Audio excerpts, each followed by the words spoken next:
Hello, hello.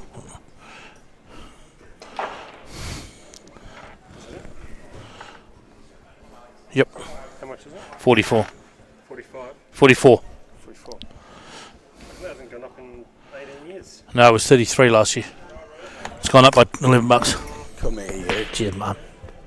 Same thing happened to me 3 years ago, Yep. and I'm telling you now, he's there for the big shots for me. Yeah, good man. I swear on my life. Is he there for you, Dave? Yep. Just put Rocky. Oh, Rocky, yeah, that's one. Davey, I'm not sure. I've got to wait till you put yours on, just whether I can hear you. Watching some World Cup matches. Mine's cold. Cool, thanks, brother. Huh? It's brand new too. Give me a hug. Yeah. My dad died last week. Oh, fuck. Sorry. That's happens. All right. Oh, might have just told the world. So can you whack that up on your head and see if it's working? I don't think it is. Can you hear me? Know. I can hear you. Yes. Is it coming through your headset? Yeah. Can people at home hear us? It's Daz and Rocky on tonight at the moment. Don't talk too loud. Don't talk too loud. People are sending me messages. Nah, it's all right. All right. Normally I can hear you when you talk. I've been used to doing this with Davey. You I see. can hear you. You can hear me, so I just can hear you talking. Oh.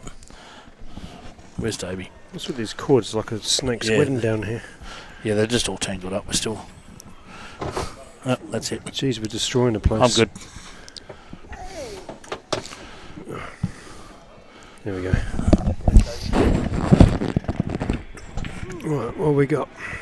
Got Sharon Baker and Mandar, table 1. Players are home against the Assassins. Assassins are definitely no easy pushover, that's for sure. Right, let me just try and get tuned in here, Rocky. What we got on table 8? YouTube.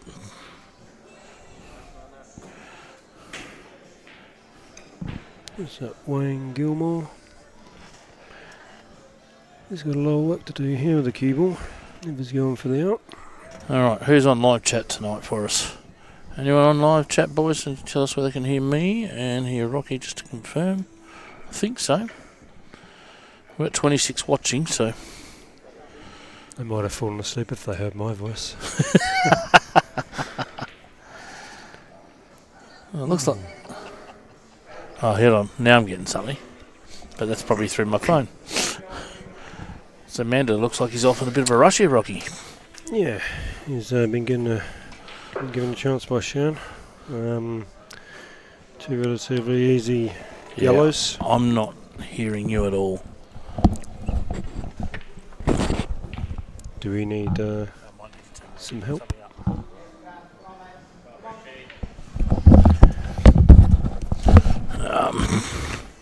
You chat away with yourself at the moment, and I'll trace up what's going on with my headset. Amanda's played that very well. Usually the second cushion. Slow the wide up. Just kind of drop this in or over. He hopes it's in, and it's there. It's a nice finish by Amanda. Well done. And we've got Wayne. Okay, I'm speaking now. We got you? Okay, 10 you can hear Rocky. All right, yep. Just Sebastian's trying to sort mine out, obviously. I'll fix it up in the background. Okay, love his work. It's a good shot by Paul. I'll remote in now. Yep, so Sebastian's just coming in to sort ours and mine out, Rocky, so... No, I can't concentrate with not being able to feed off you. It's like a distraction. Yeah, Tanya can hear me also, but probably, I'm not sure if you can hear me through my headset, Tanya, or whether it's just I can't hear Rocky talking. So some would say that's a blessing, but look, I played a bit of pool with Rocky, and he does have some good things to say at times. So that's a great break by Nathan. Yeah, bit of work to do though. It's not a great spread. Yellows has got no easy starter. Possibly see the very bottom yellow to go in. Ideally, he wants to be playing yellows. Yeah, there's an out on reds, but it's no easy selection. Playing the roll up and putting his opponent in the driving seat. Smart shot. So what's going on the top table there, Rocky? Paul looks like he's got an out. Yeah, he's got a chance. He's trickiest yellows near the black, obviously, just north of the black. Looking at it, I think the only place that yellow is going to go is in the middle left. Yeah, it does look like he just screwed back into there and didn't get exactly where he wanted to somehow, I'd say. I think the shot here is just drop this in real gentle. Either drops this in, bounces off the top rail and leaves an angle for the one in the middle to land on the one near the black. Yep. Or he plays the one in the middle now and goes up with a touch to right and comes back down for the one in near the yellow, but if he overruns he's going to snooker himself on both He's balls. got a few options here for sure, where he, That's the shot if it pulls up. Ooh, it feels like he's end up a bit straight there, doesn't it? Yeah, he's got a slight angle. He might be able to still punch it across. I'd say he's got half a ball's width angle. So shot from here is going to be... No, he's looking at a double there, I think, isn't he? Yeah, if he's got no angle, then he's forced to play that, definitely. But he could play it in such a way that he could bounce off enough that he's on both, if he overruns it. But it does depend, he might need to be bottom side of it. He's really trying to force it. Yeah, well, see, that's the shot. I thought he had that angle. Yeah, and based on that, I'm guessing it does go in the middle. Yeah. And then just drop that in, drop the other one in, black in the middle. On the right. All right, for those at home, just Sebastian's just playing, trying to get things working for us here. A few things not 100% working properly tonight, so it's just dialing in. So I do apologise if you lose a bit. Has he got away with that? I don't think he has. No, he's just... Well. I actually think he got a kick. Yeah. Just the way that was, he struck it pretty good. It looked like the white jumped to the left. Nathan's on and out here. Ooh.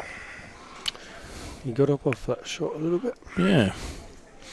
It's not too much damage, but it's not an easy out for Alan here, but he's got to play the one in the middle first and bump the one up the rail will be the shot. So what did so Paul down the other end sort of, he must have hit his ball. Must have got out of the snooker that he's snooking himself on, and he hasn't won much. Can you get rid of that because I can't see anything? Sorry, yeah, this is what he's playing with at home because I still... Right. So you can hear me, I can't hear you apart from your soft tone that you've got here.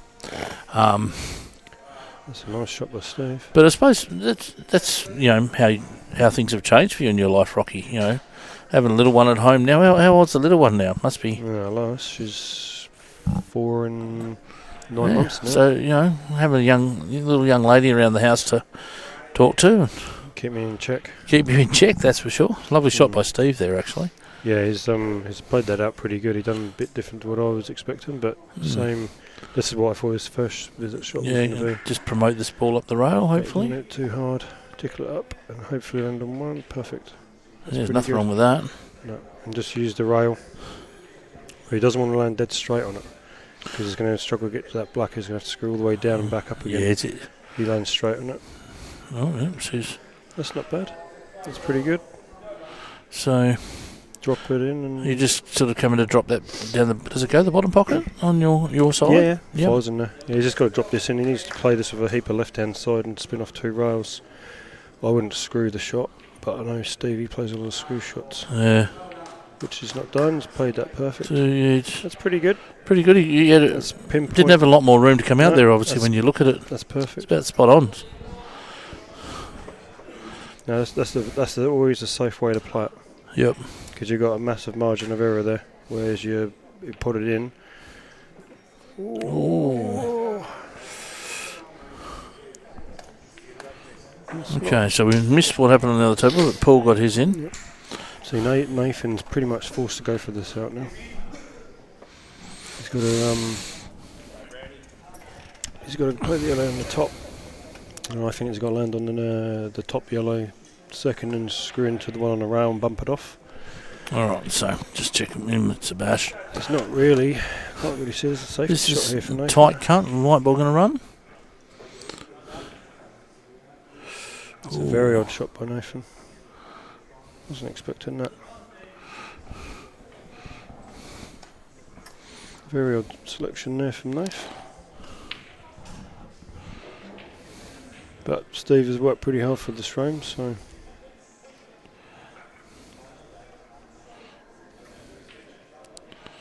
And that's Paul for you. So a couple of quick ones for the Assassins. Oh no. So the players are now 2 and the Assassins on the board. Yeah, and you can never write the Assassins off, ever. No, you know, they've definitely got the capabilities there on their night. Oh, 100%. They've had that same team for a long, long time. Scozzy Dover with the big break and leaves the white ball hanging in the jaw. Yeah, he's put it in the red. Yellow. One of each. Some went down, but I think he podded the red off the break, but it's a pretty ugly sort of leave of a break and a fair bit of work to do somehow. Yeah, I think there's not really an out in these situations. You're better off just pushing it safe and letting your opponent go for it. Because yellows is not easy and there's a lot of traffic in the way. This is one of those frames where I wouldn't even bother. I'd almost just bump one off the rail and leave them on a red. So what are you thinking here, Rockers? Do you thinking sort of, you know, just getting a ball down first, or are you thinking, you know, sort of just trying? I'd let my player, like, when it's that messy like that. Yep. If they get it, fair enough. Yeah, let them go for it, mate. More. It's one frame pull. It's pressure pull at this level. Yeah. And you would just almost just lay it up and let them have a go at it. Yeah. Because getting out. I think it's a sort of frame you don't want to play with a guy like Brownie because he's a very smart player. For me, I would want to be on yellows. Before the first 2 shots, yellows. What would we want to be on? Yeah. Controlling. Arguably still would. Yellows, reds. I think it's one of those situations that if you go for the ball and try to go for the out and miss, it's going to leave the other guy's balls in the open. And all the yellows are. Sebastian's trying to get it to work. Is it? I'll have 22 Jack Daniels. No, I'm joking. Can I have can I just have a Parade? Parade? Yeah, just orange. Thanks.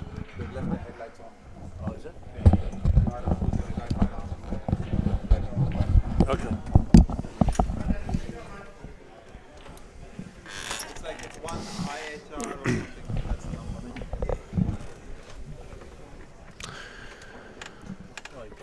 So we've got Big Nev and Dave Fallon. Looks to be an open table. Neville was one of my favourite veterans in the game, I have to say. We've got What sort of car was it, Amanda? What sort of car?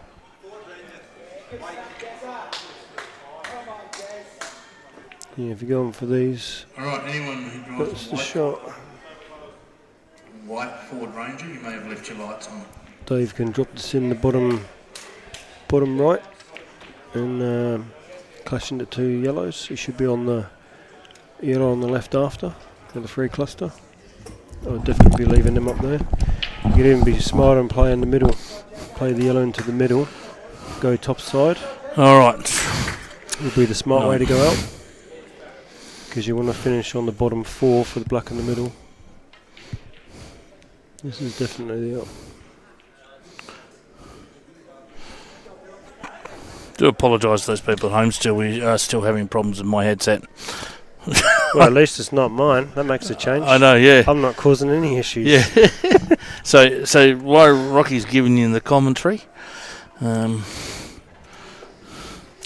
see if I can test him out with some questions at some point during the matches. But he's got a couple of interesting matches to talk about here, Rocky, for yourself. So Yeah, Brownie just played an interesting shot, do or die pretty much. But It's actually not worked out too bad for him.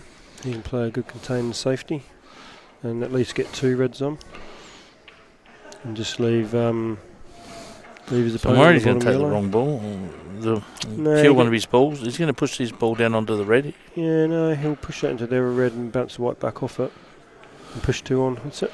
Oh, yeah, good pace. Yep. Just leaves him on this bottom one down here. That's it. That's all he's got.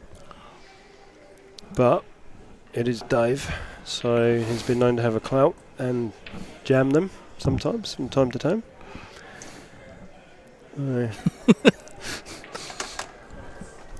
Apparently they can hear me fine, Rocky, at home. But, as I said, I just can't hear what you're saying. So it's hard to have a conversation with you about what's going on in the match or what's going on in the world of pool and Rocky. And Well, I can hear you. you can hear me. So Jack's all good. So, who do you think so far you played this year is most improved in Super League, Rocky? I know there's a few names being thrown around by my our co-commentator Dave Hanna, and so he's got a few new favourites. I think Kingsbury's done very well this year, all round. Yeah, I just can't hear Rocky. Yeah, one of them has feedback. Yeah. The other doesn't. Yours Yeah. doesn't have feedback. Yeah, right. Yeah, you just have to listen to what he's saying. Yeah. Oh, Yeah, that's normally what happens. Quite often, David gets the other one, no, really? and because I'm loud enough, David probably hears me, but that's okay. Oh. So Alex Kingsbury, Yeah, he's having a good year. I mean, I wouldn't say he's most improved. No. But yeah, your question's most improved, but I know most there was improved player. I mean, young Patton's come a fair way this year. I've noticed. yeah. He's curing the ball a lot better and more consistent. Temperament's better. Nice finish there by Fowl. A couple of names I know Dave Hanna's been a bit in love with is a man who just won that one, Dave Fallon. Dave's done very well this year as well. And Chris Herbert is the other one, I believe. Herbie? Herbie, been doing well, so it's good to see some people, back in the thing and improving their game. No, there's some people like doing a lot better and improving. But it would be nice to see some fresh new young blood come Yeah. up. Because I've got a name for you that you may not have seen him yet too much as young AJ Hogan. Have you met? You ever seen AJ? never heard of him. He's about a 13-year-old kid. Mm-hmm. I'm playing second division with him at the moment, Mm-hmm. and he's shooting 74% in second division at the moment. Fair dinkum. Yeah, and really good. he is very, very, very, very good. I And for 13, for 13 years old, I think he'll be good protege. seeking Super League within the next couple of years. His temperament is sensational. The way he looks at the table and the way he plays the game. Is he playing the weekend? I've tried to get him to play on the weekend. I'm not sure what his dad, Okay. Um, I'll keep an eye out. It's always nice to see Yeah. a new. he's not a very big lad. He's when you look at him, you go, is he really 13? Because he's about 2 foot nothing. But yeah, one to look out for you for the future if you see him around. Yeah, I'll keep an eye out. I think it's great what the guys have done by getting Matt and Liam in playing Super League this year. I think that'd be huge for their game moving forward. Yeah, definitely. Even young Liam Nolan's. He's another one that's improved a lot. Temperament's very good, I noticed. Yeah, Which so is good for the young kids. I think that's one of the things that they can learn by the Super League is the temperament game Cause, and the mind game. And 100%. 'Cause, well, depending on what captaincy they're under, but like people like me, I won't put up with it. I'll pull them up again. Don't do that again, and you're benched. They learn pretty quick, which is good. But I think it's great. Like it's hard sometimes. The parents can try, but sometimes they just need someone else to pull them into gear. And I don't think like anything with parents stepping in trying to control the kid and tell them to calm down doesn't work. As you know, they don't listen to mum and dad. And I know. Trust me. My little girl. You're learning that very quickly about that one, mate. Yep. Yeah, look. But and I'd like to tell you it gets better as they get older. Doesn't, I know. But it doesn't. Like, Guy's 24 now and still doesn't listen to me. So there's 4 kids in our household, and I butt my head against the wall sometimes. So what's going on here? Dave's on and out, so he's on yellows. He's played that very nicely. Yeah, it's got his. Wants to get that. He wants to get that up near about 6 inches from bulk and about a ball's width off it, just to give a nice little angle. Or not that. These are my least favourite shots. This is not too bad because this is straight. When you got this is almost a top it through shot. Yep. Okay. Yeah, because you can.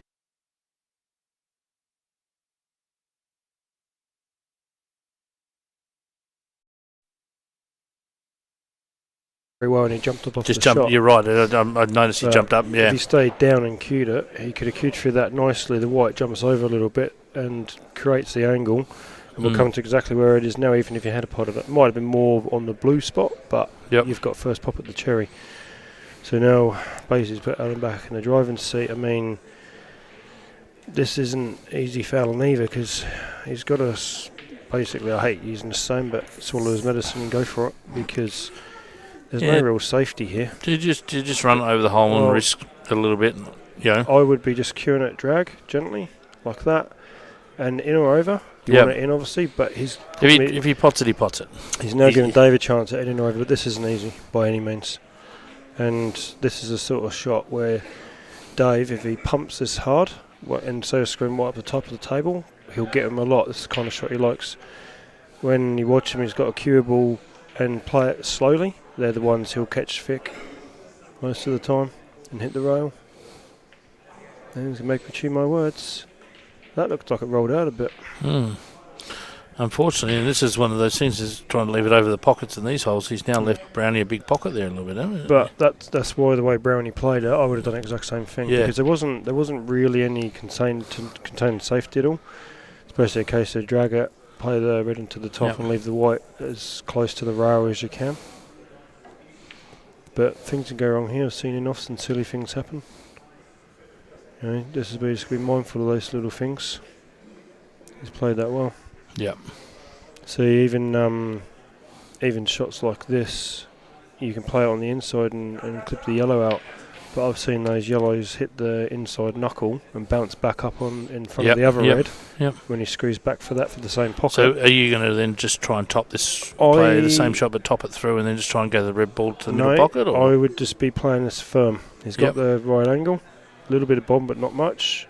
Like just below centre like that. That's it, kick it out. Beautiful. And play it hard because if you play them soft, that's when they can hit the rail. When you drag them, you'll throw it wider. And that yellow could bounce off the rail and sneak yourself on the next one. But yeah, Brownie couldn't play that any better.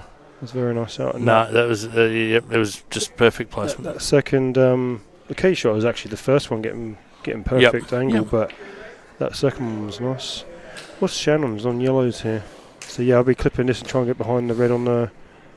I wouldn't have been doing that, but it's. Yeah, so what actually happened on the other table, Shan was trying to play a bit of a turnover shot to safety, and he's potted the red ball into the middle, which was his plan, off the yellow ball, his own yellow ball, and actually dropped his yellow ball in the top pocket. Oh, did he? Yeah, so he actually wasn't even going for it. So it was Nathan, was it? So, yeah, so that's actually what happened. It's annoying when stuff like that happens. So he is...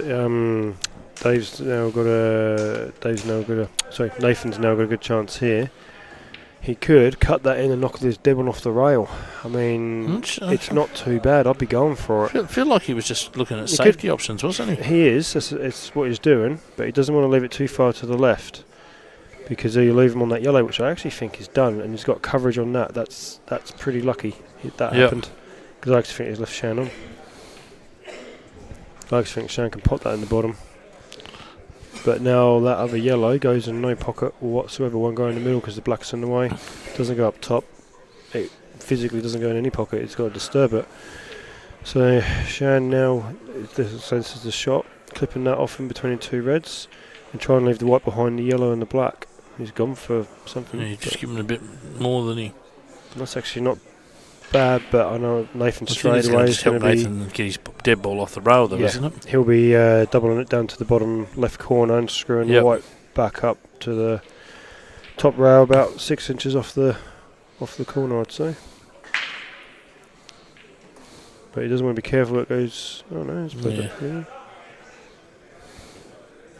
Yeah, it's not bad. That's pretty Yeah, I good. think that's good.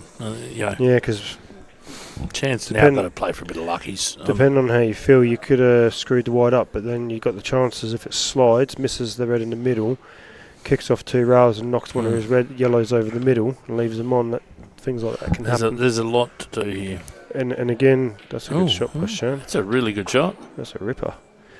But no, lots of different things can happen. It depends what mood you're in, how you're seeing the balls. I've played some silly things and I've thought to myself, oh my God, what do I play that for? What an idiot. You know, you have a brain fight. We all do. So, but Nathan played a very good shot though. It's sometimes we all do the same thing. We sort of just get carried away with ourselves a little bit. Brownie's just gone in off. He's left a pretty good out. Dave Barker here. I mean, it's not terribly hard. No, because it's that ball just to the top right of the black is looks like quite good to develop the ball into the black. I think the key shot here for Dave is getting the right angle on the last red. Yep. To get down for the. That's perfect. To get down for the top red out of the 3 in the cluster near the black. Yep. And he wants to be pretty much straight on that. So would you try and leave that ball that's on the top left there just as a bit of a... Nope. You want to take that one now? Be getting rid of that now. And just roll off there, a little bounce off the rail.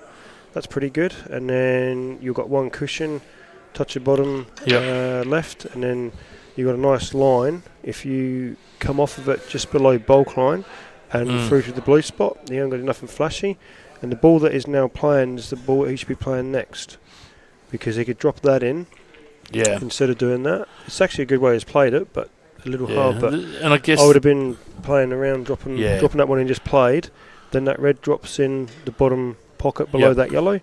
They're all rollings, and then you roll the one in the middle and a black one in the opposite middle. It was all rollings. Yep. It wasn't his overcomplicated. I actually thought he landed perfect on the after that third red he potted.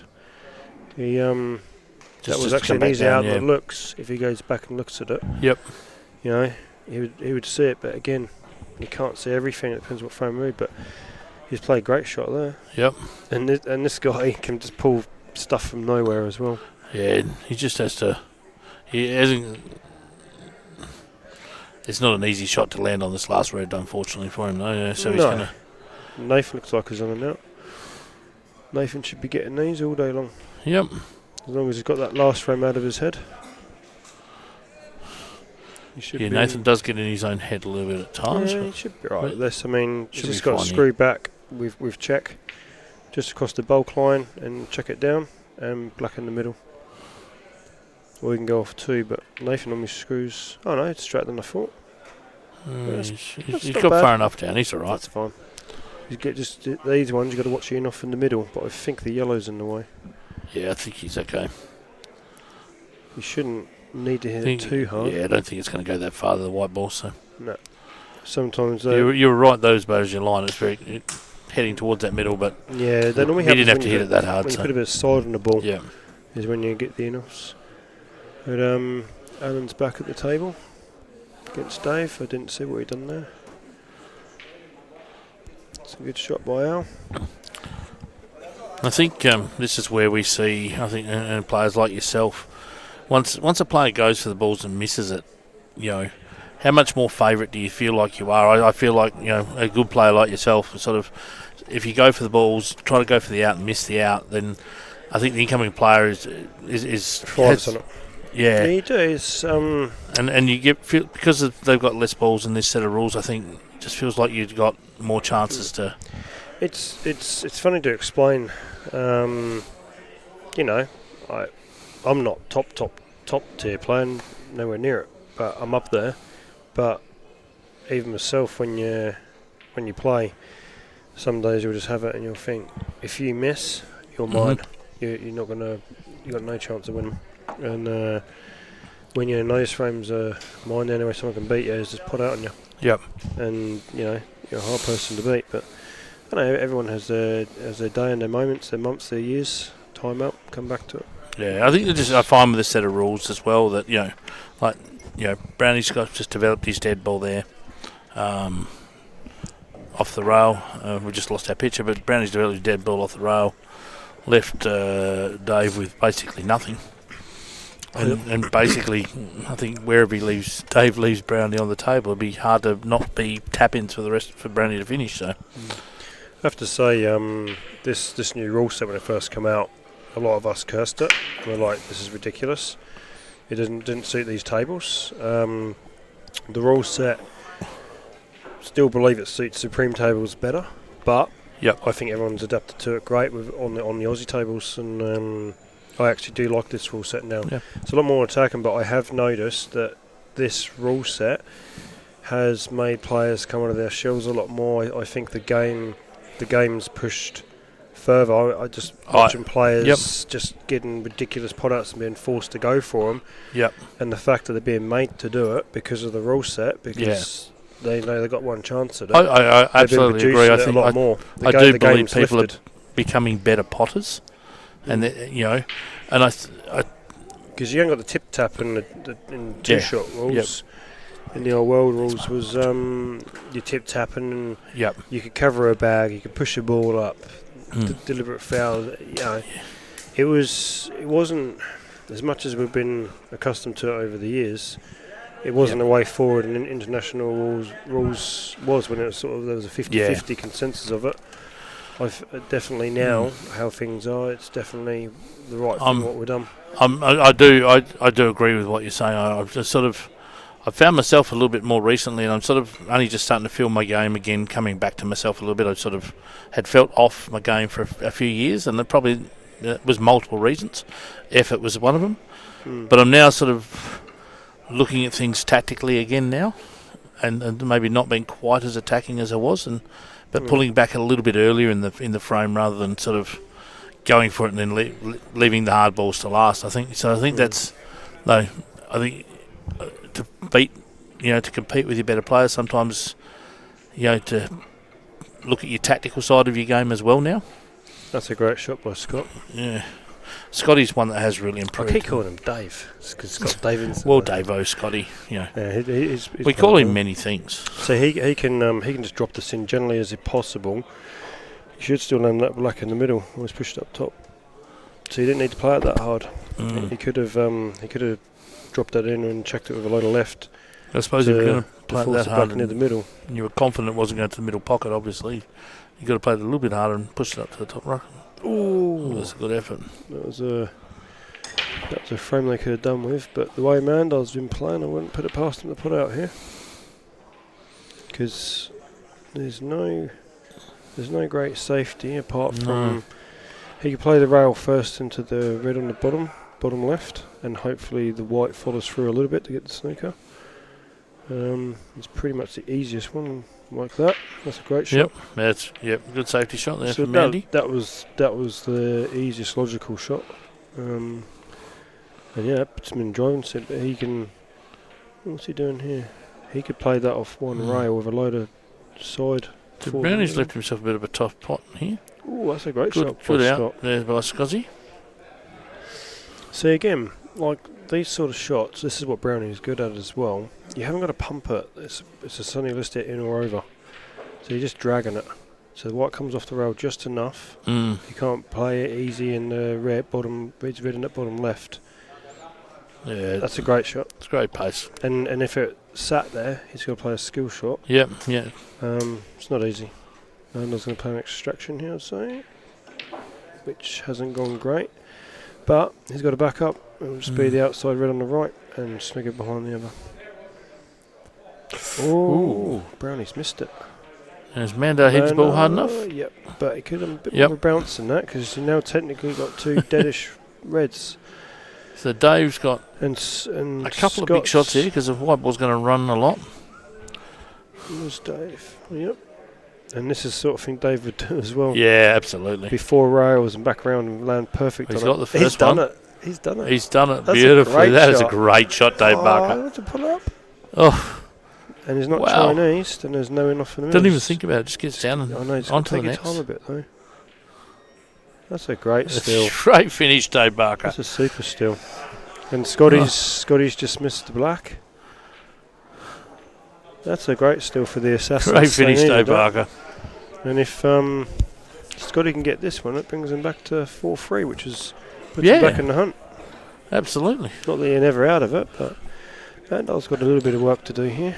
See, I'm not a fan of this one. I'll be playing a top red out of a lot and be running into the one on the rail, because when the white comes off and you kick it off, you're on all 3 reds. All You'd right. hope to be on one. This is the shot you're playing. 100%. Pushing that through nice and like that. Perfect. Well, He's he bound puts to be on one. So he's put some on- work into that and landed pretty good. Yep. And he's on the one closest to him is probably the one who wants to play and drop into, just in case you do miss it. You're Yep. putting distance between the white and making it awkward. There's no easy shot on the top right for him if he misses it, and there's no easy shot on the top left for the black. And he just dropped that in for the one in the middle. That's definitely the way to play it. He went too far. It looks pretty good. He's gone a little bit too far. He's going to be okay, but yeah. But you don't want to be. What he doesn't want to playing be. off the rail a He little doesn't bit. want to roll this and be bridging over that black. So he needs to cure it through a bit harder, like that. No, his Oh, angle, no. his angle was pretty No, good. that's fine. It looked like he had more than that. Yeah, it did, didn't it? It looked like it was going to run just a little bit more higher than that, but Because I've done that plenty of times, though. When you do that and you cure a ball and it kicks over and then you're bridging over a ball for your Yep. last, and then the Yeah. pressure's on and boom boom, you miss it. Well done, Manda. nice clinical finish there by Manda in the end. It's very good. We've got Big Nev back at the table. Big Nev. Against Paul Kane on the Paul. other table. Big Nev and Paul. Yep. Battle of the Ages. 5-2 for the score there. I'll just have a quick around the grounds here and have a quick look at what's going on the other tables. So down the other end, we got so it's the boys and what's Barclay's team called these days, mate? Players, is it? I thought these guys were these guys are the players. Oh, no. So Barclay's boys are the lads. That's right, the boys and the lads. 5-3 to the lads at the moment. Boys and the lads, we need a team name with the girls in it or something. The ladies. Well, the boys are wearing pink shirts, so you know. Close enough. So, you know. So what's And then Nev we've on? got over here, we've got So Nev. the old brigade. They've been making me pull my hair out about this week. Darren Morris and Sonny. Not that Sonny's been giving me too. It's actually Reapers and the Jets. It's 4-all over there. Nev's played that beautiful.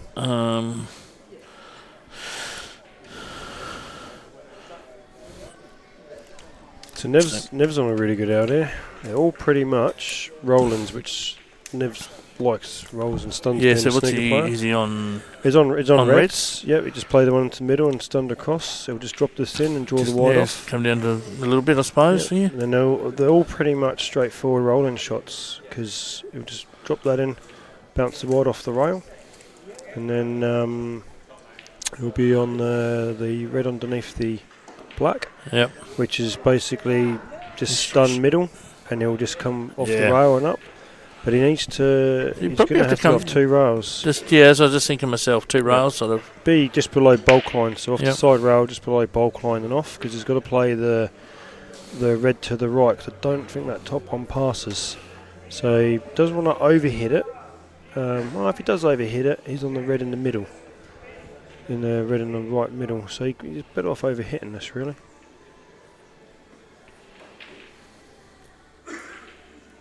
Which he hasn't. He's gone a different way. Oh, he's going to take that short ball first. Yeah, Actually, that's no, not bad. That's good. Yep. But he's got a bit of work to do with that cue ball now, though. Screw Yeah, into the just side screw it into rail. the side rail, though, doesn't it? Wouldn't you? Yeah, 100%. You got to, because you don't want to run into them, because No. if you run into them, pot that red, and then the white and then the red sit together. I think this He's is got one a- of the type of shots that you've seen a lot of improvement from everybody over. I've been in Perth now for about 9 years, and I don't think this is a shot that was around as much back then. And now we seem to be screwing offside Yeah, rails quite a lot. It's pretty easy to do. Yeah, it's pretty easy to do. Absolutely. But things can go wrong, and now is the wrong side, Yeah. and this is where it gets hairy, because I don't think that red goes past. Well, that's presuming, yeah. If the top one goes, well, then Maybe no it problem. does. The top one goes is laughing. The way Nev hasn't punched it today, but well, not that he does. He slaps his leg, Yep. and he didn't, so it must go. If he went too far, he'd Yeah, slapped you're his right. leg. And he played for that one, so obviously Yeah, you got, 100%. Just it's a bit hard to tell on the camera, but no, he should be out here. He's got two options. You don't really want to play off one round across the face of the black if he can stun off the round coming down, but he also doesn't want to sneak himself behind the yellow. I think I'm going to sort of come off one round. One round across it. Yeah. Yep. There's a big margin there. You got pretty much Yeah. 2 foot you can land in and be comfortable on the black.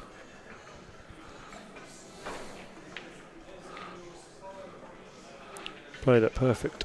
But Stevie's actually on what was a very ugly break with all the balls going back into the black. Steve's done quite well here. He's got a good chance here. He's going to get the black, but he needs that not to stick to that black. Ideally, he'd want that. Like that. And that's where you haven't cued it. He slapped it.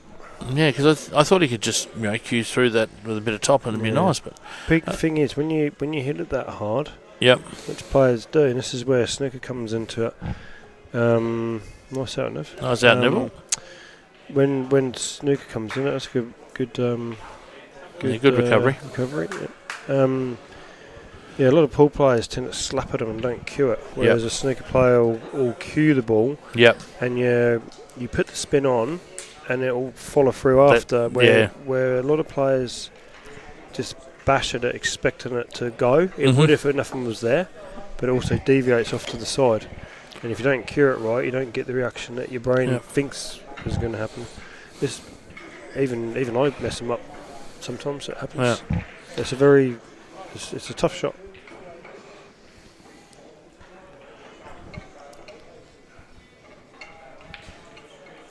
Today's cued that beautiful. So we've got state singles on the weekend, Rocky. I know you're seed in the top 8 yourself because it's a fully seeded event. Oh, is it? Yep. Am I still top 8 somewhere? Yeah, still top 8, I think. Maybe just. I can't remember, actually. But I would have a clue who I am now. So, obviously, who's your top pick and who's your roughie other than yourself, of course? Because I know you're going to back yourself in. Obviously, I'm going to say I'm going to win it, but I know you're going to back yourself in it, and I absolutely get and agree that you should. I reckon if you gave me a list of names, I reckon there's at least the 12 people only one of the top names that's not playing, or probably 2, is Luke Foster's not playing. Yep. And I don't believe Sonny's playing. Out of that, all the other major names are playing. I didn't realise they let Sonny out of the retirement home for the weekend. Sorry? I didn't realise that Sonny out of the retirement home for the weekend. Well, it's Saturday. He's got to clean on Saturday, so. I know one thing, Sonny will laugh at that, even if he was stood here. Oh, absolutely. Yeah, no, technically you're 9th on the ranking list at the moment, but with Luke Foster not playing, you drop into 8th. Oh, thanks. So we have seeds. Number 1. And then number 1. Let Luke Anglesey number 1.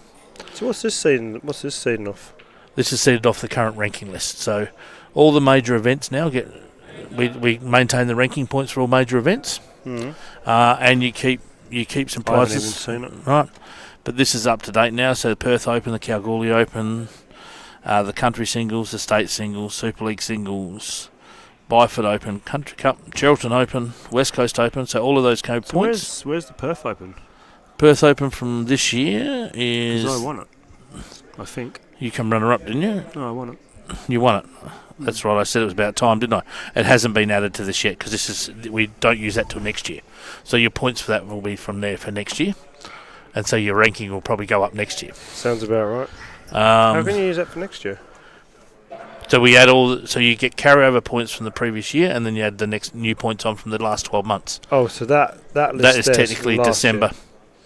Right, I'm with you. So all this year's tournaments will be calibrated for next year. Yep, and so all this year's tournaments will get added to the ranking list, and that's where. So when you said I was 8, have you gone off that? Because I've made a couple of semis of other things. The King of the Hill comp that'll be on next year. What's that? So that's our new comp. Most people have heard it. You probably haven't. It's the new. It's why it's using the ranking list. It's going to be a free entry comp. Prize pool's going to be around about 5,000 to 6,000, 7,000. Well, that's perked my ears up. Right. So anyone who finishes in the top 32 will qualify for it. On the ranking list at the end of this year. Oh yeah. Right. So this is why this year's points are all important. So anyone who finishes the top 32 will get free entry to that. So what we've done, as I said, the singles this weekend are $44. So $10 from every entrant this weekend goes into the pool. Okay. So we had $900 go in from the Perth Open thereabouts. Oh yeah. We had another $600. Whether we had the first ranking tournament, which was another $600, I think. Oh, okay. From this weekend, we'll have another $600. 900 at the Perth Open. Yep. Is that only why I got $7.5 grand? I see. Because $10 from every player goes into that. I think that's a very good idea. Think about this idea. So it's recognising the people who've put in time, put in the effort, and performed over the past 12 months, and that will be done on a structure very similar to the old West Coast Nationals, long races. Oh, is it races to 11? Yeah. Well, we haven't worked out the exact thing. That'll do timing, but it will be a 2-day event. We haven't done those for a while, eh? But that's what the King of the Hill is going to be. So, to me, it's like the one you want to win. They're my favourite tournaments. The long ones with the long big races, friends. big day, big weekend. And the women have theirs as well, so the women are having one as well. We're looking at some women tournaments to add. So their prize pools, they're only doing $5 from their events. They don't like to pay out as much money as we do, but so they're going to play for a prize pool of probably a couple of $1,000 as well. That's pretty with cool. the top 16 women, and that's it. You only have to qualify. That's how you get in it. So that's what everyone's working towards. So that's good. So what's Dave on? He's on the black. He's I'm going to back him in to pot this. Yeah, he doesn't want to pump it in. He can just drop that in or over again and just hold it, because all three of those yellows are going to have to go into the same bag. I wouldn't have pumped it. Oh, well, he missed that by a long way. Yep, that's not a dump it in shot. That's just to cue it in nicely. Back yourself, roll it in or over. Guarantee you cover the bag. Because that white was bouncing off and going up, and all three of those yellows, the only direction they would have gone is where the black's at. Lovely ball up the rail there by Mandy. Not sure what he was thinking there. I think it was just all or nothing, Yeah, there's times to play certain shots, but I don't feel that was the correct. But it's easy sat here saying it, but it's you let this man to the table, Steve. I would 100% be seeing these free drop away. He'll just be glad to get back to the table. He'll do his feathers, big paws, as he punches it in. Ooh, that floated with the pocket. Steve will be happy to steal this. Yeah, good finish there by Steve. And what's Manda on here? He's on yellows. So 6-4 to this now. So although don't know whether these two yellows plant. They're just hanging in at the moment. Yeah, I think Mandar, he does like a plant or two, but I think he's got players to come down and land on the bottom one and bounce off the rail. He's playing for the plant, I think. I think he's just going to play the plant. Well, he could also screw back out to the black and just pop them in the middle if he wanted to. Yeah, I actually think he can drag this with a load of left-hand side and get for the one in the middle, but I think just the distance from the hole with that ball might be why. He's going for it.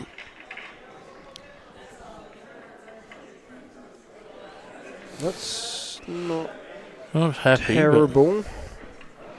I think that was still double back in the middle. And you can hold on the red for the black for the bottom right. It's a little bit messy, but might be a triple even. Yeah, I can't work out why we didn't slow drag that last shot with loads of bottom left, because you could have slow dragged it. And even if he ran out too far to, let's say, the pink spot on the table, he still could have cut the yellow in and bounced off the rail for the black. Would have been good. I did call the triple, but he's gone a bit too far. But I actually think he was going for the double then. I've got Phil said he's going to come and do commentary, or Marchie. Hey? I've got my friend Jordan with me. Yeah. He'd come up to do that. Yeah, okay. I'm going to have to jump off because I've got to take him back. Yeah. But yeah, thanks for letting me. Yeah, no, cheers. Thanks, Rocky, for joining us. I hope none of the viewers fell asleep. Good to see you, mate. You too. Thanks for your time. I'll see you on I'll see you on the weekend. Look forward to a good weekend. Enjoy the pool, people. All right, I'm sure someone will jump back on with me soon enough. Davey Hanna's around somewhere. Dangerous Dave. I know everyone loves him on the commentary. We have got the ladies also on Sunday.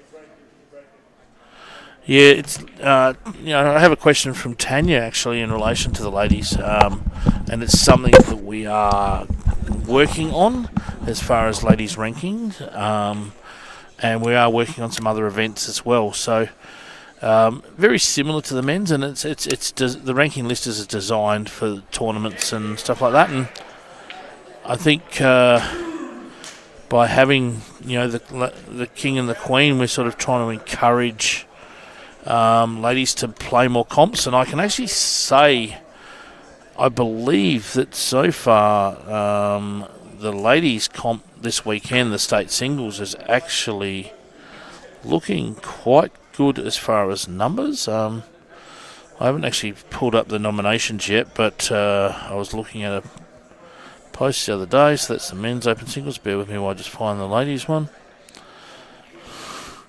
As I said, we've got 67 in the men's one.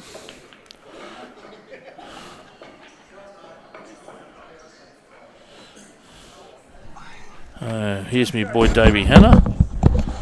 WA Ladies April, here we go. Hi, folks. Do you want to swap headsets, Daz? Yeah, let's go that way. You're always better with it.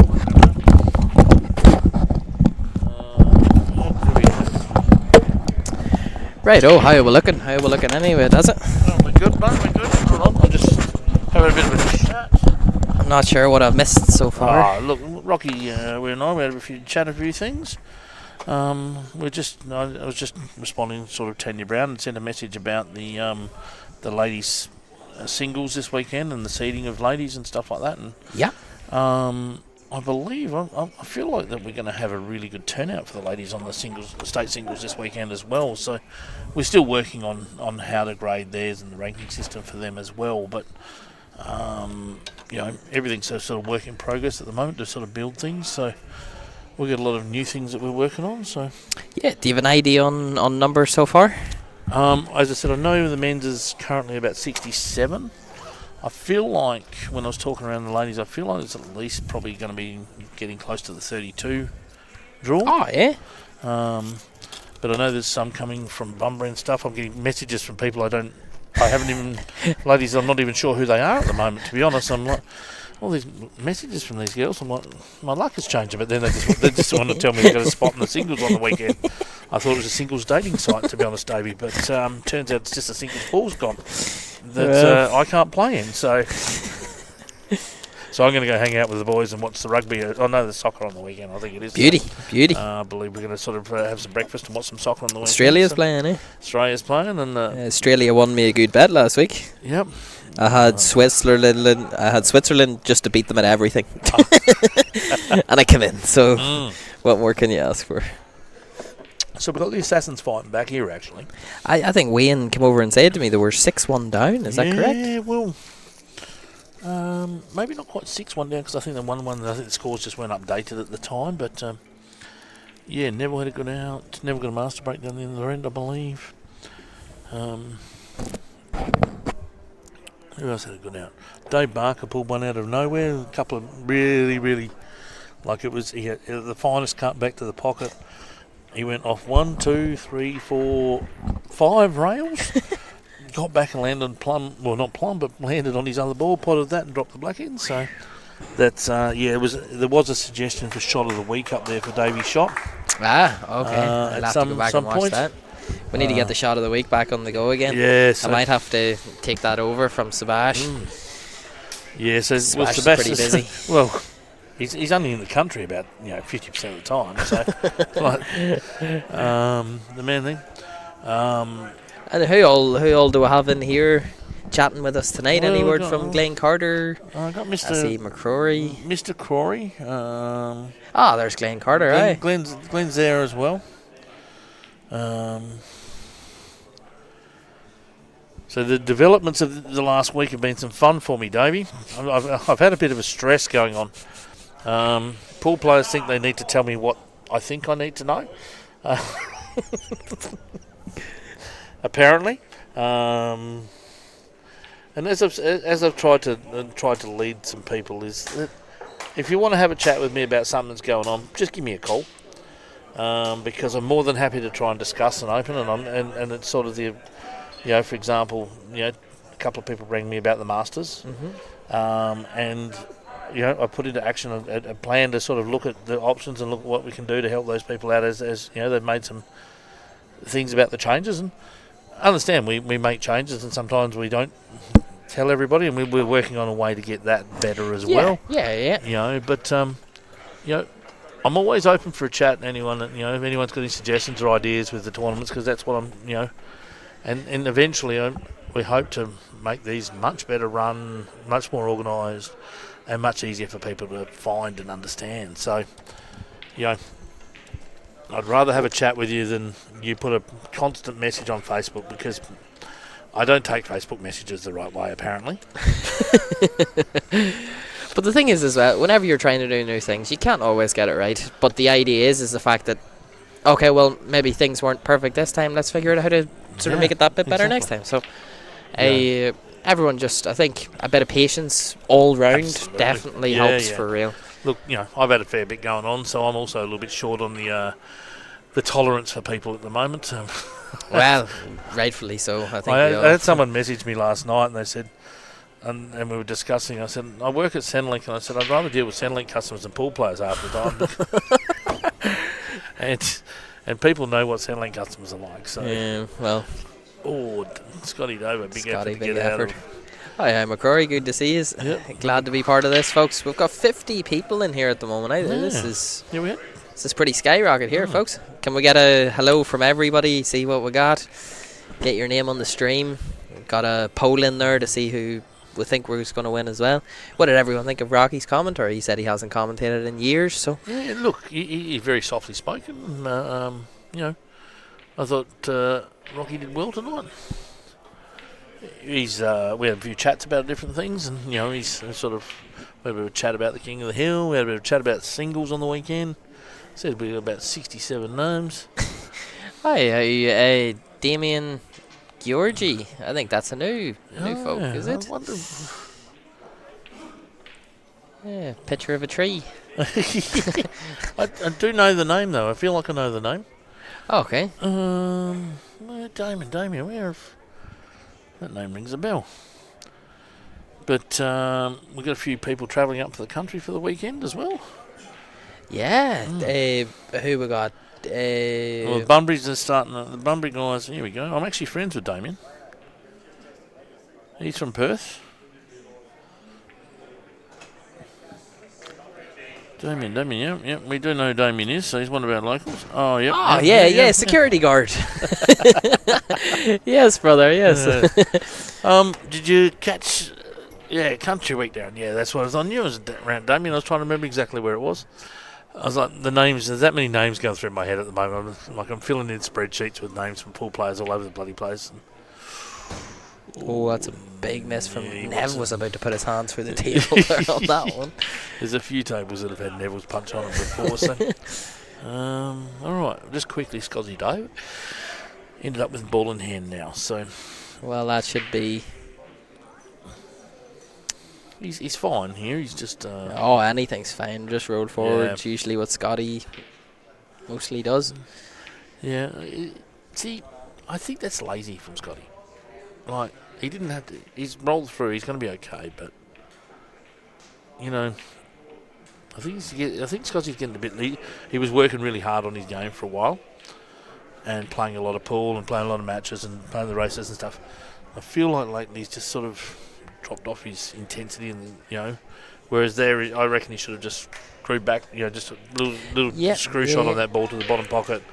And only let the white ball run 2 inches, and then you're straight on your next ball. You're not sort of having just a little off angle, to control everything. So great shot by Al Brown. Yeah, he's controlled that white so lovely with the side on it, especially. Let me have a look around the board, see what scores we're rocking with. We had some close over here with the two sides over here. The lads and the boys were reasonably close too last time I had a look. So. And there's the players piping up a bit. So the Reapers are 8-5 up on the Jets. Okay, so they've won 4 out of the last 5 there, because it was 4 all. Who's not here? Sonny Lister's not here tonight. Rocky said they locked him in the odd man zone. So he did make mention of that when I talked about the weekend, that out of the big guns that aren't coming this weekend, Luke Foster and Sonny Lister was my second one. I believe Kieran McCrory's coming this weekend, so that big gun's in. He'd be happy I said that. But I think last time Kieran came to a state title comp, he lost in the first round to some guy. I think. Can you remind me, Kieran? How did you go in the Masters, mate? Something tells me you lost the first round. Some bloke who's wobbling around on one knee. And then the lads are 6-4 up on the boys currently. Tommy on the commentary, Joanne or Kieran. My God, that would be interesting. Who we're talking about? Which Tommy? Tommy I assumed as much whenever we were saying that it was interesting. Right. Look, if he gets knocked out on the weekend, let's try and get him on. We'll try and get him on the thing for the. Because he is playing this weekend. Yeah. So he gets in, maybe say, Tommy, jump on the commentary with us, see how that goes. About 6 beers deep, he'd be a right crack compared to some of. Speaking of people drinking at the commentary, apparently a couple of boys on the commentary got a bit rough on at the King's Cup in the sort of quarter semi-final. So someone was telling me. All I remember that was a cracking. I think I was watching Mark Robertson play, and look, it was pretty clinical. But well, to be honest, did you watch? He shouldn't have even got there. Hold on 2 seconds, I'll be back with it. I think whenever I was watching Andy Barnett play, was it Mark Robertson? No, it was Michael Cacciola. Barney was up. Well, he was 9-8, something like that, and all sorts of stuff going on. So Cacciola just fought back, and ended up getting the better of him. And then Mark Robertson obviously just possibly a spare bedroom blew past in the finals. It's a lovely shot from Steve Brett. Someone will have something, so he'll get back to me and then we'll work it out from there. So, there's a couple of different options, so he's already looked onto that for us. So we need to probably get our team money from us to sort. Looking around here, so it's 6-4 to the lads against the boys. I think we got that. 7-6 to the players. The Reapers are now 8-5 up. Did you pay your shirt? No, I haven't paid my shirt yet. She didn't tell me how to yet, but I can pay them. Oh, did you?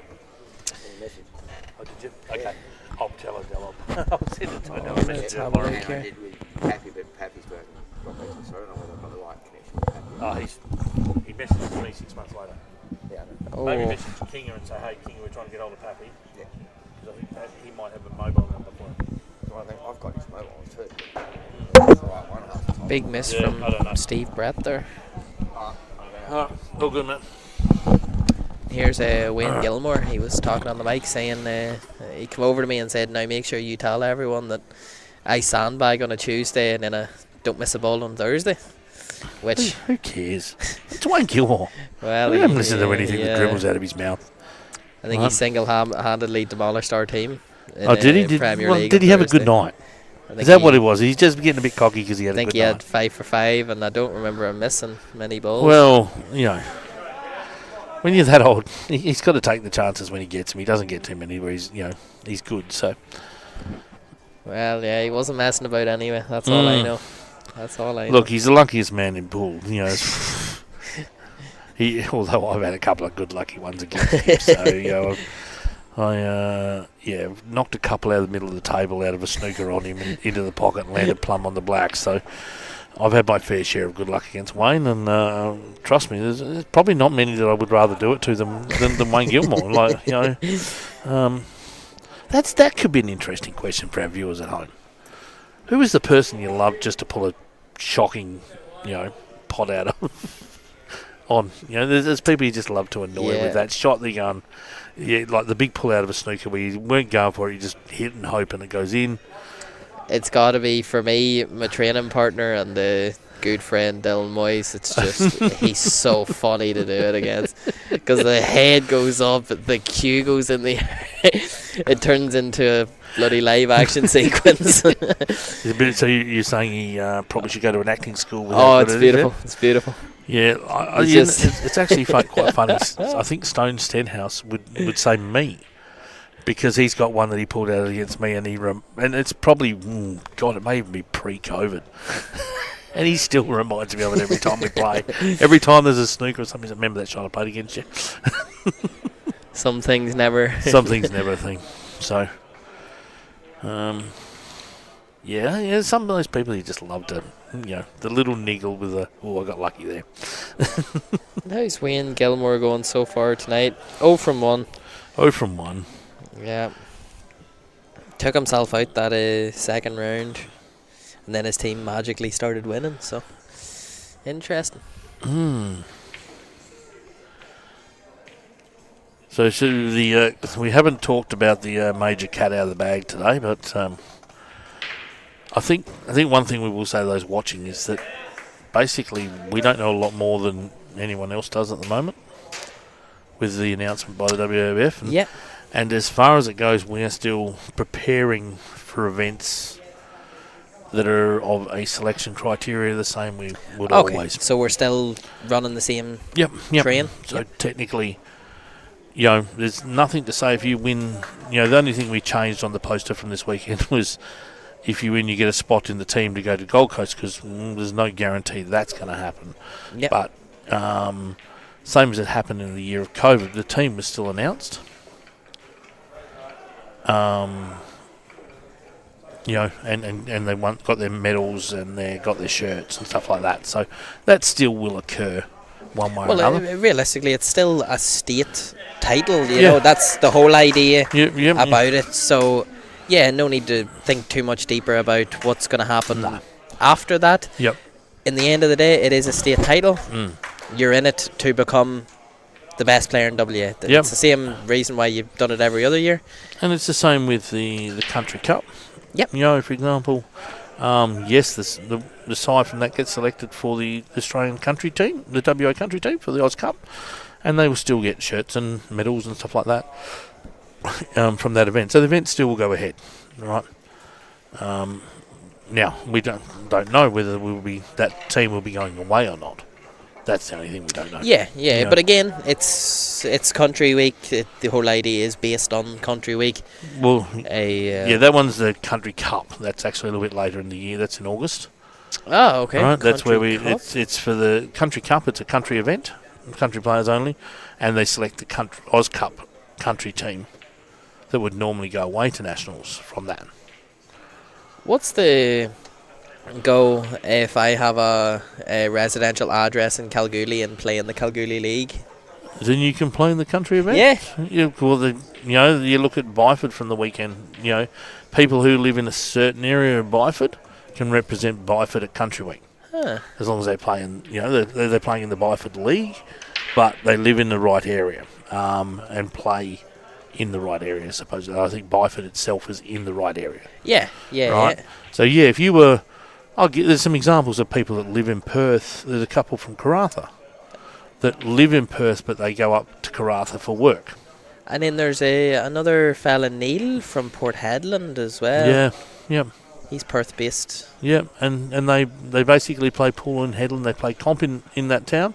So if you were flying to Kalgoorlie and playing comp there, and you're working out of Kalgoorlie and playing comp every Wednesday night in Kalgoorlie, and you could then play for Kalgoorlie because you're a member of their association. You can't just pay your membership and play. Otherwise, I'd play for Albany every year. Just put me in the number one side, boys. I'll come and play with you.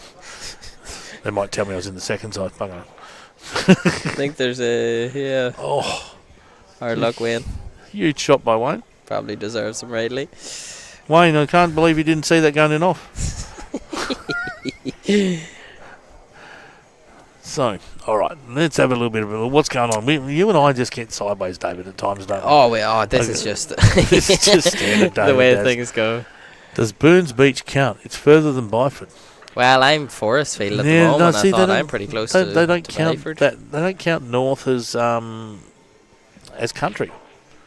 Apparently it's still part of the city, but Byford and Serpentine, or whatever it is down there, is classified as not part of Perth City. So, look, that's people who make boundaries and stuff like that. It's the same when you go down to Mandurah. There's an area of Mandurah that's not far from Mandurah that you live in, and you're not classified as living in the country. Wow. Oh, so it's just catchment areas? Yeah, then, it's like basically a line in the sand sort of thing. And if you're left of that line, you're in. And if you're right of that line, you're out. Well, if we go north, it's other left and right. So it's very few cases. Whenever it's done correctly, it's very few cases in which you happen to be on. This is how one side Rocky was able to play for Mandurah, or Miss Q's at one stage, because where he lived was still in the Mandurah area, not even though he didn't play in the Mandurah League, he was playing in the Miss Q's League.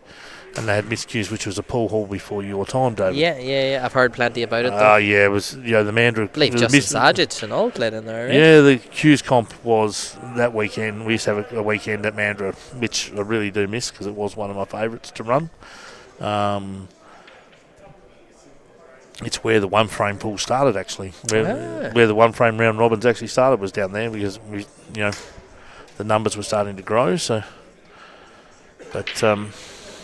Glenn Williams, no Sonny tonight. I'm not quite sure where he is, but he is not in the pool hall. Oh, look, you're in his profile picture, Dazza. It's you and Glenn Williams. Yeah. Bex asked me a question about the fees. Yes, me and Glenn. Yeah, he's a good lad, isn't he?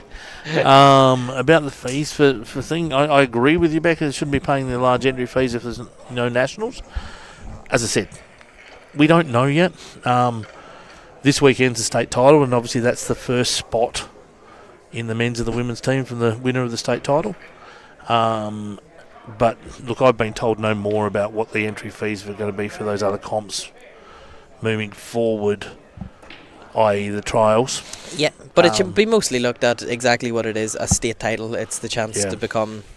I think... I can see the other side of it, but think about it most I think as that. we'll know more before the Masters and the men's and the women's trials are on. Although it's not that far away, and we may not. So that's a decision for the board, I think. I guess I agree with that. We shouldn't be paying that membership fee that we'd normally pay, and it's about $140 to play trials normally. So it should only really be a bit like this weekend, the $44 or whatever, something like that. We can wait and see. We wait and see on that. What ends up happening. I have no idea on that, guys, at all. And I don't think even if I asked, I'd get an answer. I think it's in the middle of discussion. I think there's going to be a lot come out in the air in the next couple of weeks, and we wait and see from what comes out, how that changes, and what we're going to do. And then McCrory throws in, true story, I once played against a Byford team nearly 40 years ago, and there was a horse tied up outside the pub. I'm not even surprised. McCrory, 40 years ago. Were you in Australia? Did they let him into Australia that long ago? And he still talks like a little, weird Irish. You'll never get that out of him. Great shot, Stevie Brett. Really done well there. So Paul Kane is basically, back to the little pool. Paul Kane's don't have an option but to go now, I don't think. Yeah, which I would have been going the shop before, I'm pretty sure. Because now the black is a bit harder than what it was, if I'm correct. Let me just double check my facts before I'm starting to... Yeah, this is where he developed it up there. So he plays this, and then he plays this. D-Brett plays that.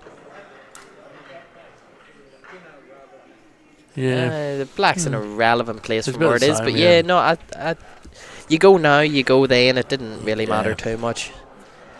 It's just the way where the black is. You absolutely hate that. Yeah, we pulled like a couple of months' time when we get on this, a English style table. That won't matter. It's just land straight, boom, pot it in the hole. But Everyone does. Some people don't mind them on these tables. They, down the rail, boom, slap them in. I'm just not one of those people myself. So I'm not. Yeah, I'm not all too worried about it. It's just more whenever you think about the pressure, you've just cleared them all up. Yeah. Steve's ball is in the middle, like he'd pot it anywhere if you miss that black. So considering he's probably going to drop this in the middle, probably top left, and then use the ball that's at the top right to get onto the black. Yeah. Are you thinking about trying to break the black out, or are you thinking just going to land on the black? I think land on the black's your best idea, but I nearly would have tried to stay on the right rail, played your yellow over the right top corner and cannon the black out, and you still have the ball in the middle. I like that, Dave. I like that. I think that would have been but landing on it's fine too. But here he's coming really awkward now, isn't he? He's a bit awkward no matter what he does. He sort of has to. I think he can top this through with a bit of left and come back to the middle. I think he'll just naturally with top, sort of throw it a bit. So. Then with all the movement, you're always hoping for a bit of luck. Yeah, well, I think he's literally perfect on it. It's just about how you. Yeah, it's just whether he can get enough topspin to get across straight. I think he's going to. When you're sort of this close, you can you're worried about pushing through.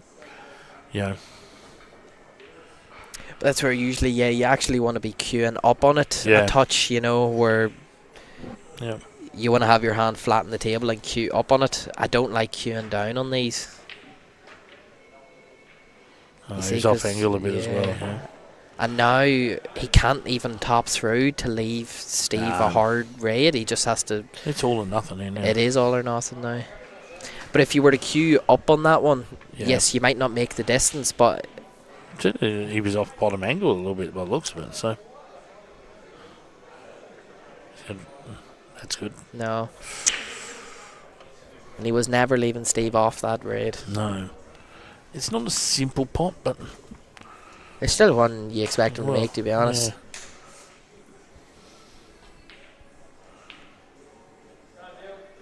Yeah.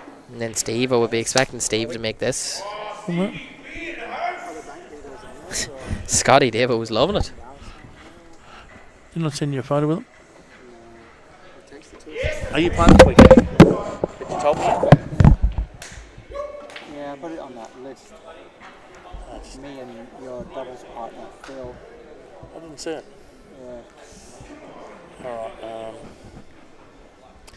that's a I'll send you a picture. Pretty big frame there. Details in it. Keeps it close. 8-7. Send me back saying you and Phil. I need to be a third person as well, maybe Roger as well. Alright, let me know. Alright, sorry, just organising the weekend.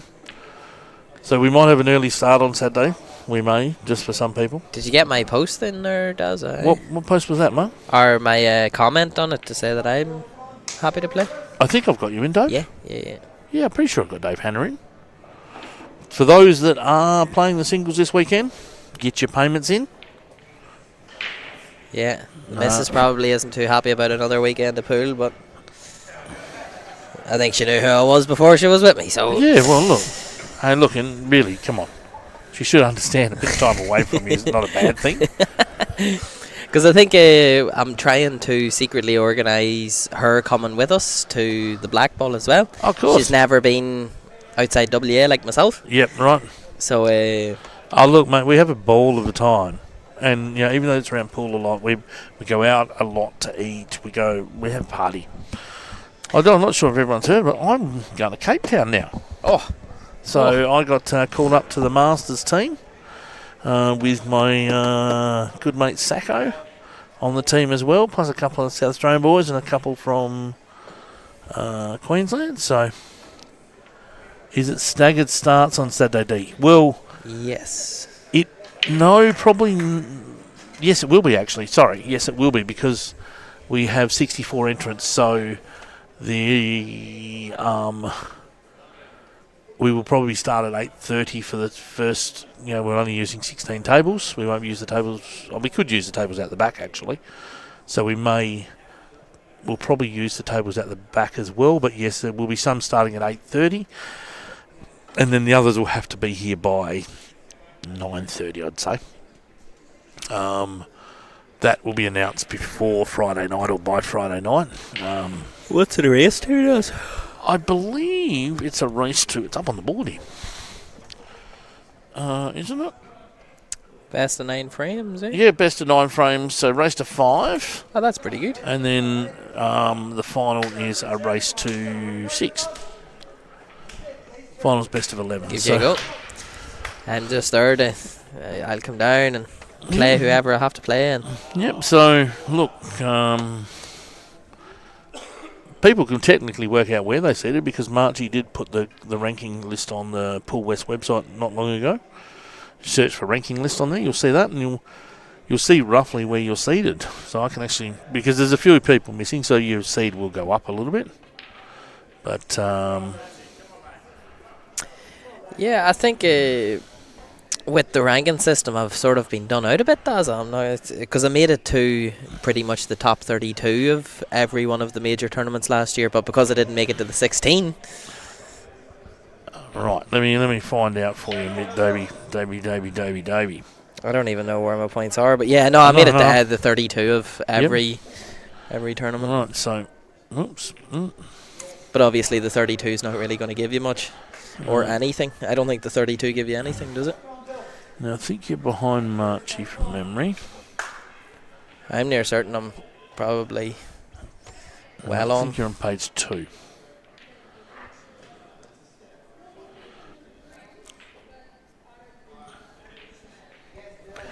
No, that's default.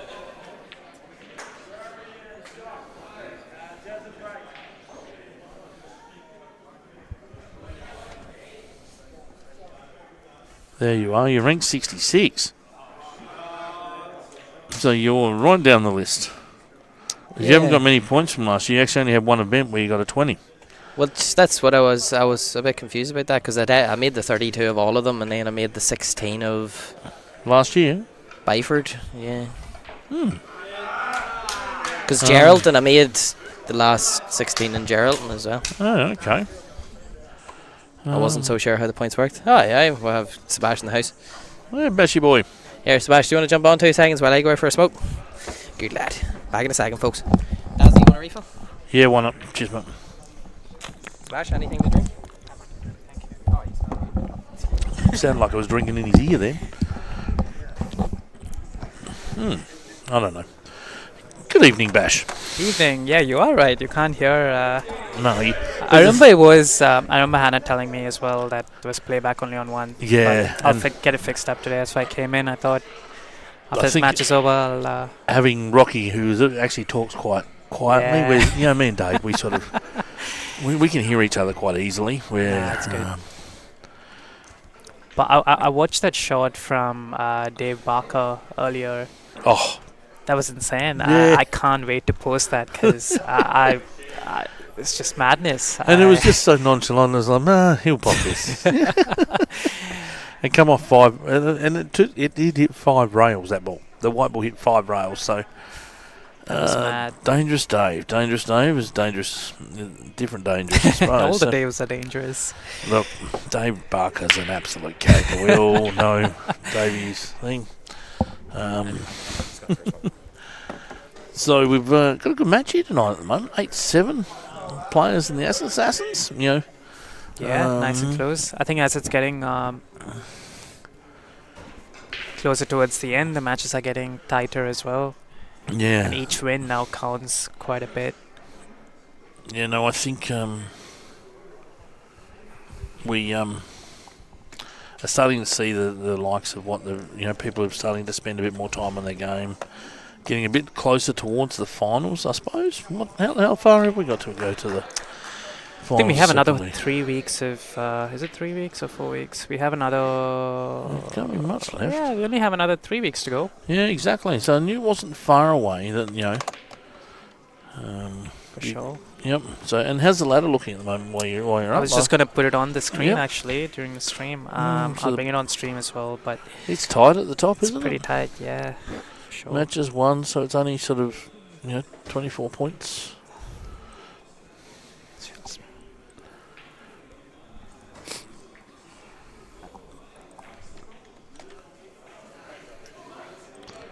So I guess it comes down to the boys going to hold on or the Raptors going to come over the top. Yeah, I haven't, obviously I follow it when I'm here, but I haven't been following when I've been at home because normally I'm working, I suppose, on a Tuesday night if I'm not here. So, Yeah. That's where I was. I could have come a little bit later tonight, actually, but it's all right. I got out of overtime early, so.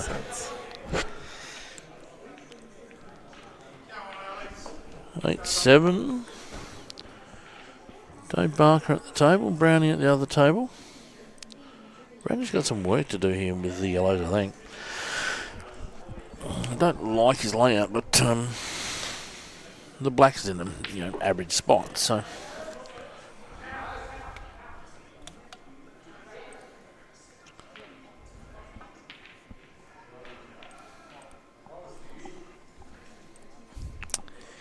Yeah, that's the ladders. So Yep. of course with Yeah, the boys and the lads is a big result tonight. If the lads, and I think the lads were up a little while ago. Let me just have a quick look and get the current scores up. So we'll chat about that, because if the lads sort of can win that one, that just then, and the Reapers are probably going to win against the Jets the way it was looking. Super League, here we go. So the lads are 8-5 up on the boys at the moment. So that could have some big ramifications on the ladder. Did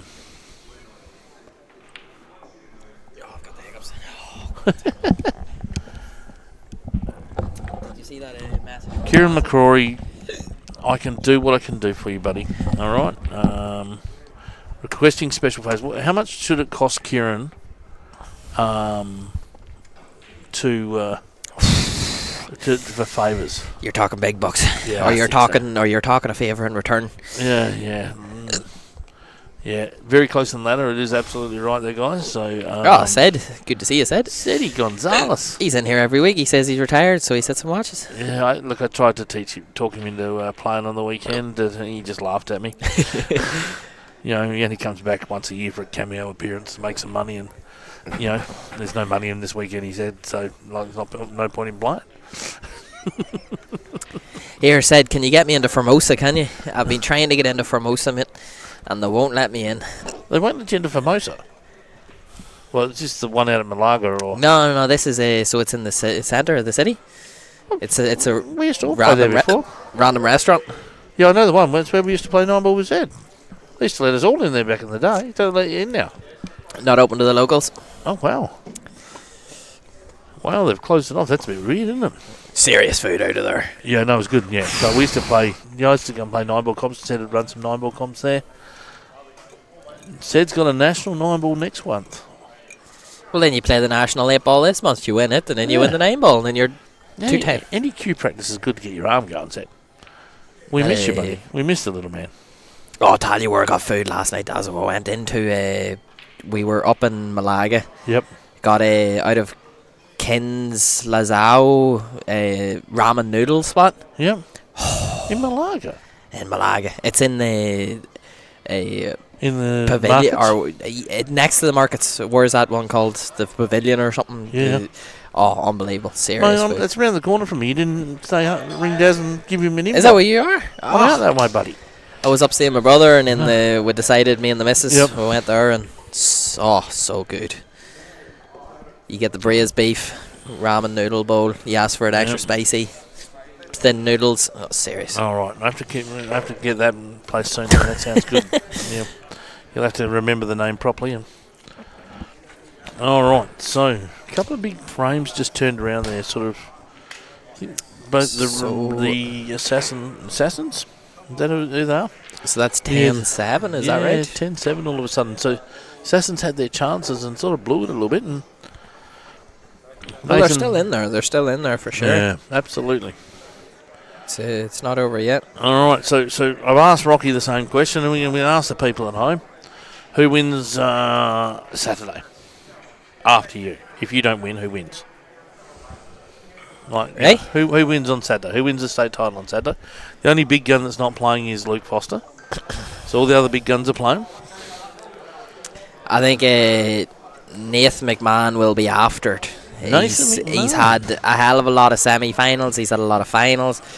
can't seem to get over the line. I could see him having a massive one. Barney?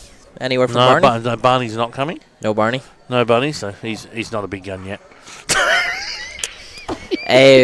Ron's going to be hard to beat, but I could see Ron being beat. He's really good run of form. He's going to have a massive target on his back. You will see the best, I'll call it now, you will see the best performances of the day against Ron, because everybody wants to beat Ron. Yep. Everybody's out for blood. I think Angles could, he's been sort of a bit slower in tournaments as of recent, and he could be looking for his comeback. Well, not so much comeback, but you get what I mean, yeah. All right. So it's going to be a hard one to call. It's hard to call. You have Tommy Morrow, Warren, and he's always... So this is where the next question was, who's the roughie? Who's the roughie? Now, see you likes of your Ron. Now, see, I think Tommy is classified as a roughie. He's not in the top 8, from memory. No, and he took Kingsbury out of the last one as well, so he definitely... I think Tommy is definitely one of the good roughies. I think, as far as who's, Simon Gray. Yeah, he's always hereabouts. Simo is someone that, it's about time he had a big tournament. I could see, is Mandar playing?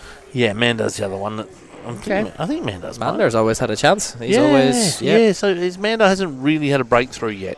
No, but he definitely is capable of big performances. We're gonna ask the Brown Sugar about his chances on the weekend. Maybe if he says Ron, Glenn Williams says Angles, says King has a great chance with the way he is playing. And it is fully seeded too, so technically fully seeded. So there's a chance that I end up playing. If the seeds are similar to last tournament, then there's a chance I play Kinger again. Well, possibly. So let me just I'll give you a bit of an idea.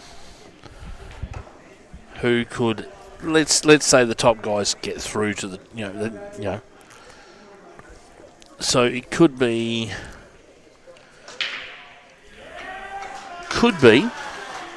Luke Anglesey versus Rocky Hammond. Ben Foster versus Alan Brown. Ben's playing as well.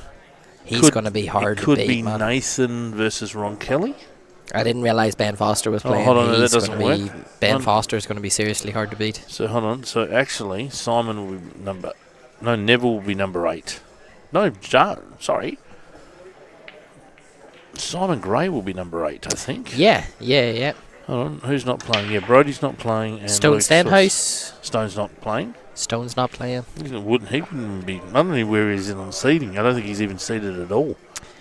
I could, if I'm prevailing, if I'm... So it could be if they all won their way through, it could be Luke Anglesey and Simon Gray, Ben Foster and Rocky Hammond, Nathan and Ron, and Nathan and Alan, and Sacco and Ron Kelly.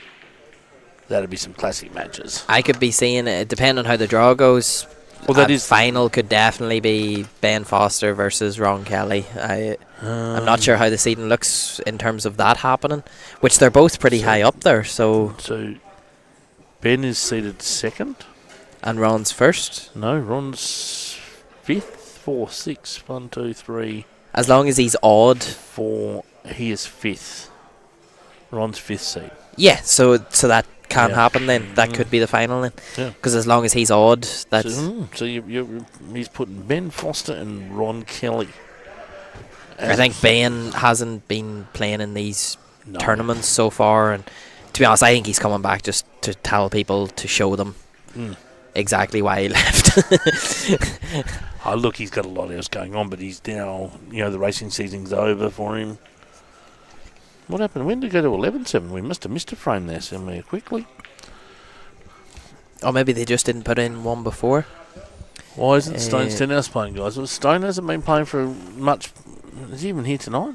He just plays on a Tuesday. He just plays on a Tuesday. He comes on Tuesday, wins my raffle for $600, and then calls it a day. He doesn't play a lot these days. He's found other interest in life. Well, it happens to the best, and that's he still has a whack, but he doesn't play many big comps. There's a few people that we have like that. Actually, I've got to check with Phil Bell whether he's going to play this weekend. Hey, I just had a chat with him there. He's going to let us know in 24 hours. Okay, cool. He has, all have kids and have things. He would be a big smoke. Yeah, because he loves the race pool. Yeah, it's his favourite. He loves where he's in his own environment, his own time. I'm well excited for it now, I must admit. To be honest, anything pool races at the moment, I'm well keen. With that many people in, and look, I'm sort of, getting my head back into it. I'm sort of just slapping the ball around at second division at the moment, but and a bit of Premier League, I'm doing okay in. Well, in second division, you're looking all right. Young AJ Hogan looks like he's. I had a few frames with him the other night before the B League and the C League, and wow, that young fella's turned into a superstar at a fairly rapid pace. I think he'll be playing here in 2 years' time if the boys, I was able to chat to Rocky about him, and Rocky didn't actually know him. I said, keep an eye out for this kid when he comes in, mate, because he's the next big thing in WA, I think. So if he stays as keen as he is now, I think he's only sort of 12 months away from being an absolute jet. He's already got the temperament, and that's the hardest thing to teach a junior too. Yeah, he's got a great temperament. And he's got a great cue action. He looks at the table pretty well. So some mapping is probably he's going to do some work on his mapping and then. So Paul Kane is going to try and play a very interesting shot here. Okay, I could see this. Yes, he'd get the snooker, but I could see him leaving the other yellow over the pocket. So yeah, that's really not. It's delayed the frame, yes, but. Not really doing anything. No, So not hard for Shane to get out of this. I actually like trying to come to this ball down the bottom and push it across a little bit. Actually, not that one, but okay, that will work. Oh, did it hit a rail? No. Yeah, I don't know if it did. Yeah, I don't think it did hit a rail. No, but again, it hasn't really did anything.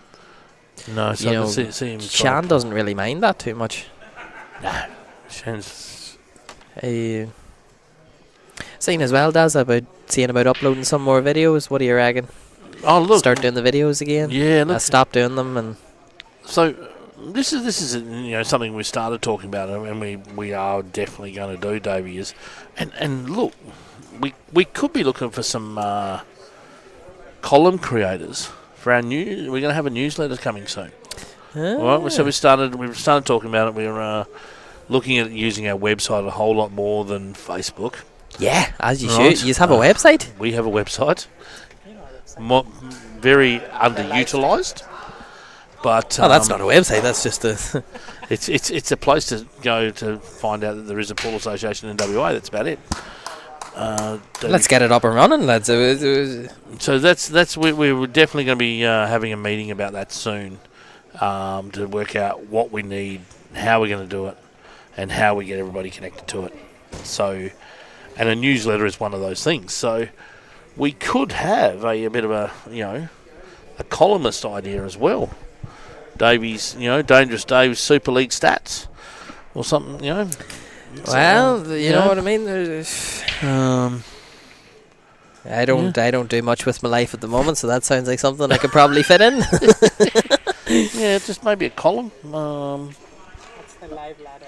Wow, how cool is this? Wow, look at this, guy. Yeah, Sebastian's doing serious work. You ought to see this, guys. Look, this is awesome. So it's actually got on the board tonight all 3 matches that are playing, and the live ladder being updated as the frames win. So this is pretty sensational, right? If we can, Sebastian's done some sensational things, and this is going to be.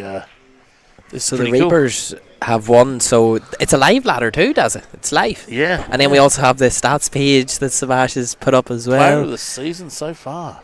Oh, that's pretty good. 72%. See, Emily's got a lot to answer for here, hasn't she? 72% in Super League. We sent this young man over to Queensland, right? Go over and get better. Go over and get better. Go over and find the love of your life. Play a bit of pool. And look, make sure she can play pool too, and bring her back to WA as well, because we need we need some some new blood in our ladies category. So bring her over. And what does she do? She comes over and wins the Perth Open for the women's. Yeah, the women's Perth Open. She wins. She's playing for WA in the black ball, and she's now got a man hitting 70% now. In Super, that is ridiculous. See, if you actually think about that and break that down. Our old ranking system where we used to add 40 to a Superleague scorer, that means you're a 110-point player. Now, there's only one other person for a while that's been up around 110. And that's under the old system, was up around 110, was Ron Kelly, and Luke Foster was just under 110. So under the new system, which is even tougher, you to be scoring at that percentage is extreme. So could be wrapping a gold medal around him at presentation night. Well, that makes me with feel 3 a bit weeks better. to go. I'm going to get the second division gold medal. Does that count? AJ's getting it, lad. I don't know what you're talking about. You can walk out with the silver, but there's only one man getting the gold. No, I've got him covered just at the moment. Only by about 2 frames, to be honest. So it wouldn't take much for him to catch me, would it?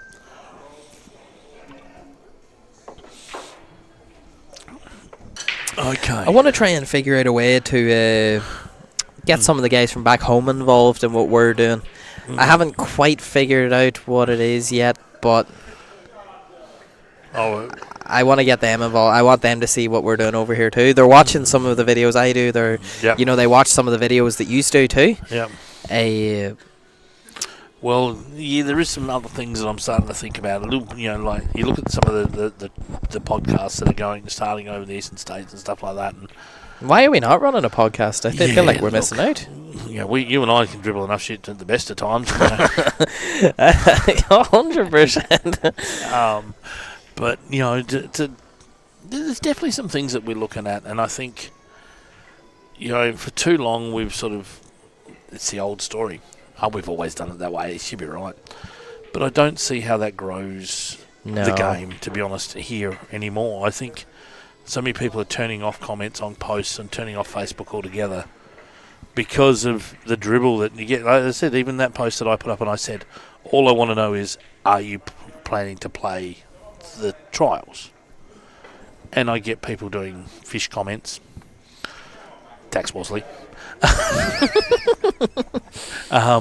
I get other people going, why did this get changed, Dazza?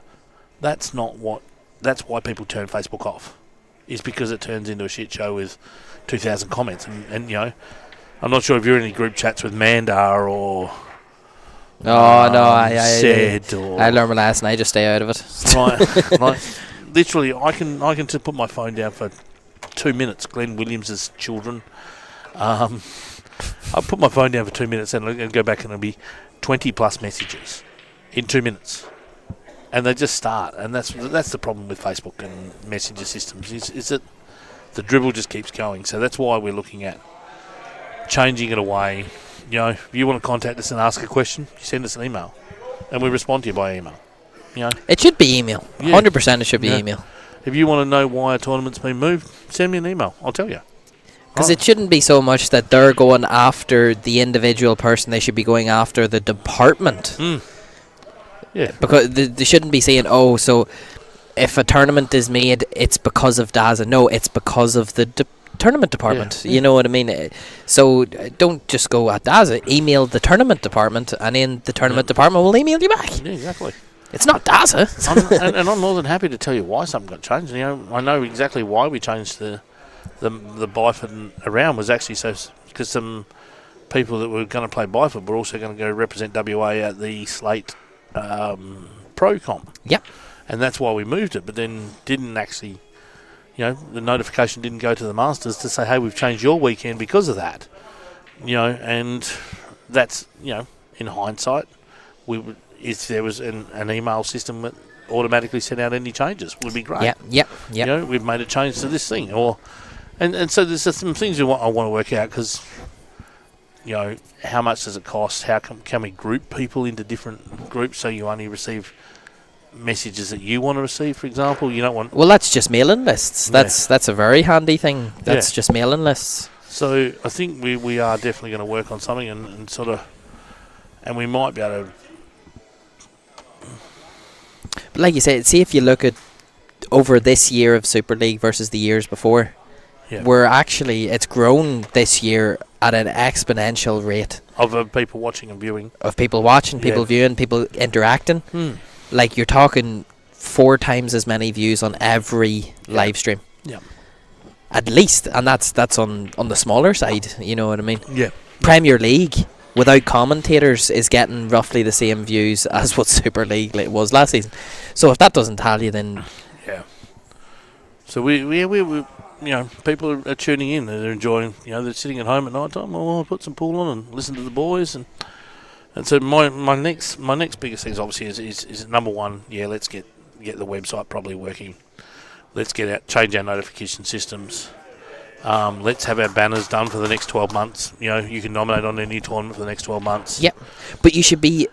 The way we should get it is where you nominate through the website, you pay through the website, and then your name's on the list. It's too awkward. See this Facebook carry on where you have to go through each one, and like you say, then you get people posting all this nonsense in the comments, and then it becomes a longer process. Yep. So get it where it's all done through the website. It's way balanced now. It's way balanced now. What does that mean, Sid? No idea, said speaking in tongues. I know. I think so are we. We haven't talked about the pool in a fair while. Yeah. Let me do a quick run through of where we're at. Yep. What's the scores? Okay, let's have a look. Oh, hold on. We just look at the live ladder up here. It's all on the screen, mate. What are you doing? Right, it's 8-8 between the boys and the lads. They are not giving up that first place. Oh, no, it's 9-8. The boys are not giving up their first place yet. And the Reapers are just snoozing on in. And the Reapers 15-7. So the boys have... So if the boys win... if the boys win, then they go into first. They stay in first. But the Reapers have got a game in hand, technically. Come on, the Reapers there. And it looks like the Reapers, could potentially go in first. And back to Alex Kingsbury. Oh, my God. do we, you know what? We should have just a throne. He is a king. He is a king. Yeah, Alex the King Kingsbury. Actually, that should go on his shirt. The King. The Kingsbury, King. King. And then the King in capital and then Spree. The Reapers at top spot, the boys, and that'd be huge to watch because they've gone at it a few times. So. And let me tell you who's doing what so far tonight. So between the boys and the lads, Dave Kelleher 2 from 3, Alex Kingsbury 2 from 3, Angles 2 from 4, Judgy 2 from 3, Matty Patton yet to get on the board, played 2 frames, Liam Nolan 1 from 2, and that's a big boost of confidence it's going to be for him. Benny Foster 2 from 3, John Berkeley 2 from 3, Simo 2 from 3, Sacco 1 from 3, and Lee 0 from 1. So it's a seriously even game across. It looks like the boys are doing a lot better than what the scoreline says, but they just fought back and got their last couple. But they're very consistent. Everyone's playing okay by the looks of it. So, and then between the players, Mandar 4th from 3, Brownie 4th from 3, 4 from 3. That's sensational. He's winning 2 frames per frame. And Nathan just dropped the next one in, so that was. So that makes it 3 from 5 for Nathan. So Paul Kane, I believe, is also 3 from 5. Oh no, yet to play. That's it. Neville must have missed them black there because Nathan. There was no other balls on the table. So for the Assassins, Steve Brett 3 from 4, Dave Barker 2 from 3, and then everybody else is 1s or 0s. Yeah. So you don't perform as a team, you're not going to win. Yeah, the players have just whacked their big foot up the bum and said, "See you later, boys." Because it was 8-7. And now it's 14-7. I mean, for the Reapers versus the Jets, Ron Kelly 4 from 3, Rucci 3 from 5, Dylan 2 from 5, and then Darren and Jeremy yet to play their last frames, but they're both 3 from 4. Yep. On the other side, you got 2s and 1s. Yeah, sorry I didn't say I'm each good, player. I'm going to but- say good luck to some of the boys for the weekend heading over to the Slate Intermediate as well. Yeah, beauty. I Jeez, believe there's a fair few in this room heading over from what I know. Dan Rucci, Yeah. Scott Healy, Dave Gallagher, Dave Kelleher. Marchie. No, Marchie's not heading over. Who else was going? Kieran Adley, I believe, is going. Oh, yeah, yep. Not that he's here tonight. Anyone, interesting question, anyone know when the Slate, the amateur one's on? That's this weekend. No, that's the Oh, the- intermediate. There's an the amateur amateur one one, coming yeah. out. What does make amateur? We'll be amateur. won't we? I think the way Marchie described it was only playing for like 2 years or something, but that can't be right. Yeah. That's there Who- would be who- too big of a who'd gap wanna- between amateur and intermediate then. Who'd want to watch that? Well, so I would say we're both amateurs Yeah, for sure. Yep. So I'll be well keen for that. Yeah, Steve Heal's heading over too for the intermediate. Scotty Alexander. Scotty Alexander heading Shout over out too. to Scotty. Look, Scotty's little boy loves pool. Like, literally, I know Scotty must watch a fair bit of it on the thing. Christian's watching and trying to move the ball. Aw, Oh, shout out to my brother. that's lovely. I love you, Scotty, and Christian. He's a great little kid. And yeah, he loves. He's into the balls on the moving on the TV. Gee, yeah, we should get him one of those, for Christmas this year. One of those little kid. Oh, balls. 100%. Oh, they're awesome. That's the only table I ever had in the house. John Barclay's still using one. Well, if you want to know how he got so good, folks. Oh, that's right. Yeah, Steve Hale's going as well. Yeah. So it should be interesting. I think if I was going to buy a Calcutta, I'd probably be looking at Dave Kelleher. Ooh. Dave has been playing some stupendous pool. Using words I don't even know the meaning of. Well, look at you. See what's happened when she come to Australia, mate? You got educated. Right, we'll finish up the last of the pool. And the players did get over the line against the Assassins. It looked really tight. Yeah. And then the players have won the last 7 in a row, I think.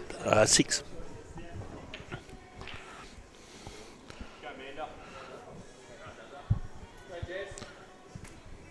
So it's going to be some interesting matches coming up in the next few weeks. Now that we've lost the ladder here, but like you said, the Reapers look like they've got a game in hand because they've played only 13. Yep. So the Reapers play the Lads next week. Yep.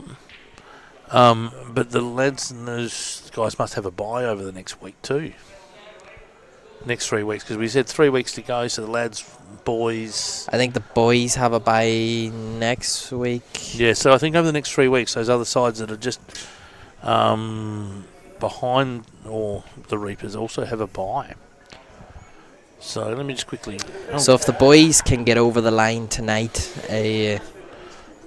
because that evens everything up, doesn't it? well, if the boys get over the line tonight, then they're in first place. So matches. Okay. Boom, boom, boom. All right. So we've got the Jets have got a bye. So the players have the bye next week. It's the 16th next week. Is that right? Yep. Yep. So the players have the bye next week. Then the Jets, which doesn't really matter, and the boys have the last bye. And some of the big matches you got coming up there then. So the Reapers play the Lads. Yep. The Reapers then play the Assassins, and the Reapers then got the players. So that could make things interesting. The Reapers and the players. I think they get over the line with one of those for sure, but maybe the other two could go either way. The Lads have got the boys tonight. They've got the Reapers. Then they got We Chalk Dirty, and then they got the Jets as well. So yeah, look, they could all win a couple of games possibly. So it's going to be very tight at the top come the end of the season. So Sacco looks like he's just beat Dave Kelleher, so Yes, that brings he it to has. 9-9. It's getting seriously close here in the final stretch. Neither team want to lose. They're fighting as much as they can. yeah, yep. Kinger's at the table. You really got to back him. He hasn't shooting 70%. Letha has just played what I think was just a safety shot there, so I get the feeling he's sort of the shot felt like it was a control. I can see down that far down the table. It didn't look like it was a shot that he was really. He hasn't got up. Not that Lethe looks stressed very often about anything, but it just looked like he got down and played a shot that he was. I'm just going to drop this here and leave that. So King is jacking up.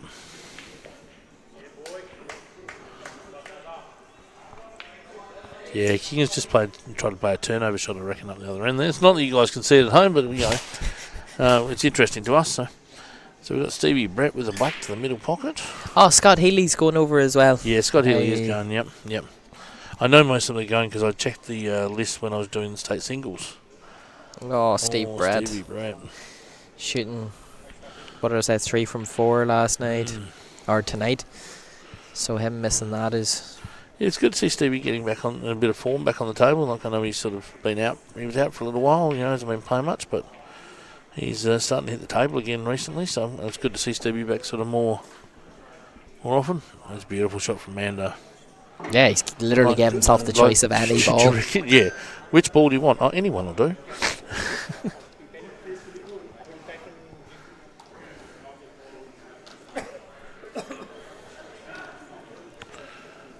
So, McCrory, is Scott Healy your pick for the weekend, mate, or who do the guys at home think is going to do the best for WA at the slate?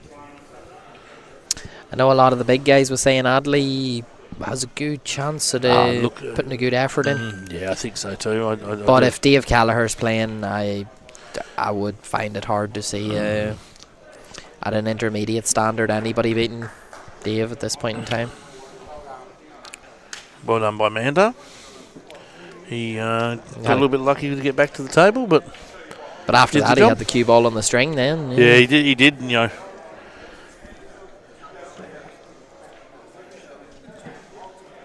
Alright, so probably just off one rail here and up to the black, to the top right hand side, I reckon, for Paul to win that one. Into the middle, it looks like. Yeah, I don't like that. It's good, but I don't like it. Well, I don't like it when you land on the bottom rail. I know I'm sure. just want to play that one with top off the side rail, come back across towards the middle pocket, and land in about 1.5 foot, 2 foot of space there. So, because I hate the middle pocket like this. Yeah, at least he has a bit of safety if he misses it. He's leaving it a bit awkward. You would still be expecting Scotty Devo to pot out, but good pot anyway. And that is 17-7, is that right? Yeah, it must be, I think. So, it feels like about right. So I think and that's we got one frame here. We got we got a frame left. We got one frame left. Shani Baker.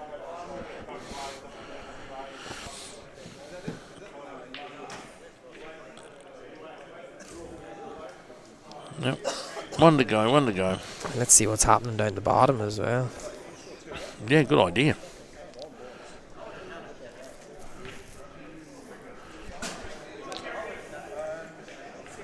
So, Kieran, you've asked for special requests. Have you paid your money?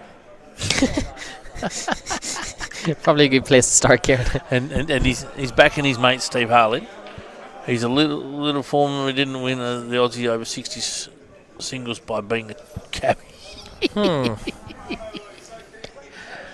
Oh my God, I love him. We gotta love you, Kieran. There's just no other thing. Yeah, 9-all still down there. Oh, so young Liam's at the table against Foster, and Lethe is still. Yeah, we'll try and keep you updated, folks, as we go. Well, there must be a couple of frames left in this. There must be 16-7. Yeah, there must be 2 frames because they're racking up on the other table as well. So, and the tables will be reclothed for those playing the singles on the weekend. They'll recloth at Country Week, so they're a beauty. They're running very nicely and no sort of divots in the pocket in the hole yet. I found I didn't miss too many the other night, so I'm can't ever be too worried about that then. No, knock a few people off. See how it goes. All right.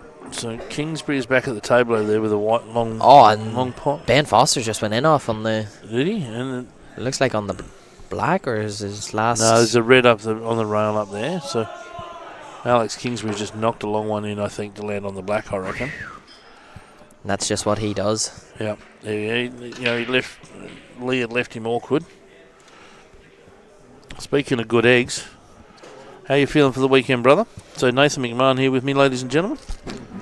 You feeling good for the weekend? You gonna play well? Hope so. Yeah. I think I said that you're the boy I think could probably take it out. Davey Hanna wants to buy you in the Calcutta there if there was one. Like, All we can do is turn up and give it our best. oh, look at that. You know what? I'll take that away.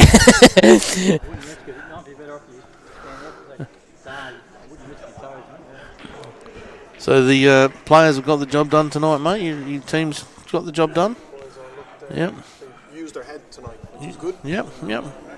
Yeah, you didn't.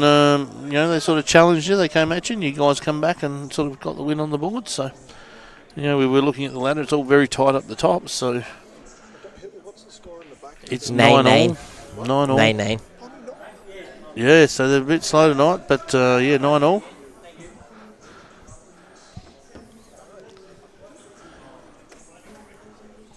So you've got a big 3 weeks left, Nath. What's the plans? We have our bye next week, so that gives us a bit of a... And then we're waiting on results, who knows? Yeah, and we've got two big teams at the end to play, and it all come down to who beats who in the last couple of weeks. Yeah, it's a really good season that way, we're just having a look at the ladder before, and we had the live ladder up, and it was changing all the time depending on who won a frame. So, yep. I'll not be surprised if the third and fourth team make it in by frame difference. Yeah. It's going to come down to the last week. 100% it's going to come down to the last week. Yeah, every frame counts. It looks like King had just put the... Kingsbury took out a massive finish. Yeah, put the boys ahead to go 10-9 up. Shooting 73%. That's good, Yeah. Oof, Andy Baker nearly pulled one out that he, pulls out on a regular basis. Uncle Bundy's trying to stretch the pockets a bit. Nowhere to... So we're doing race to 5 on the weekend. Sorry? Is that 8:30 or 9 o'clock? 8:30 the first group will start. The draw will be done beforehand, so you'll know what time you need to be here by. What's behind you, mate? Yeah. What's behind you? Yeah, we've actually got 67 entries at the moment, so... And is it seeded? Yes, it's seeded, fully seeded, so... Where do you seed it from? Last year's ranking list.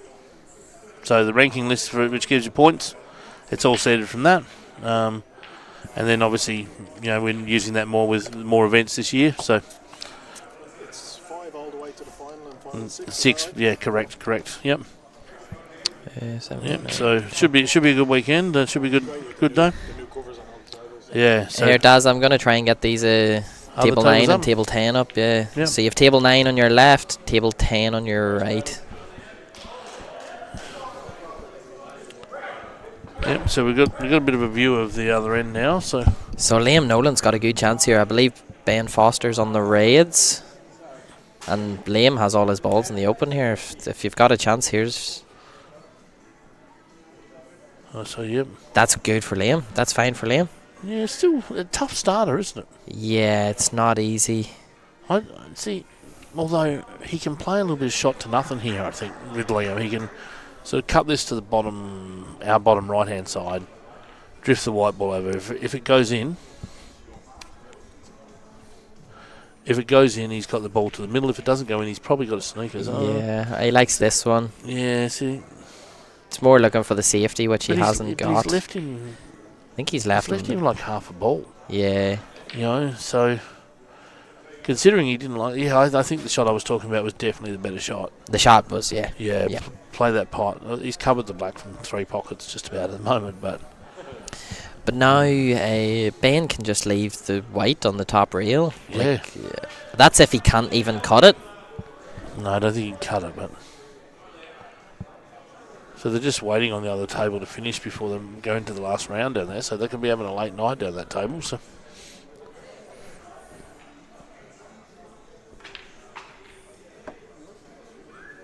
Oh, he's hit off the knuckle, and it's gone right on the side rail. But it's also, see where he's left Liam, he's left him nothing now.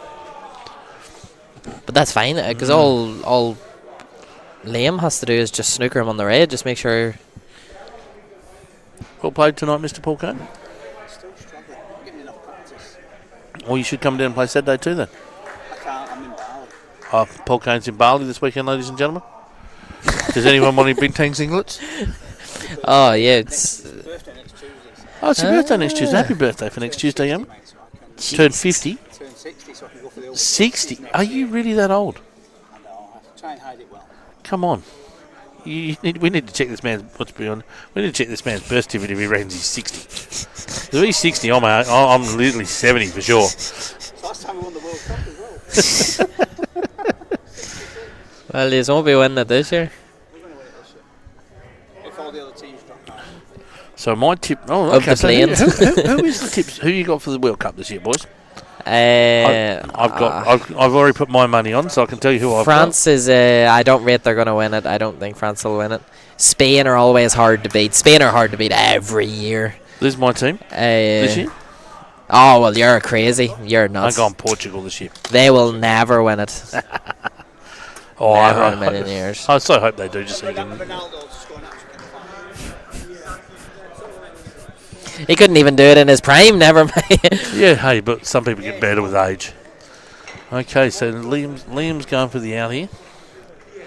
He sucked that back a fair way. No, I think he's going to play the snooker here. He's just going to You tap reckon? up on this raid. Yeah. That's the better shot.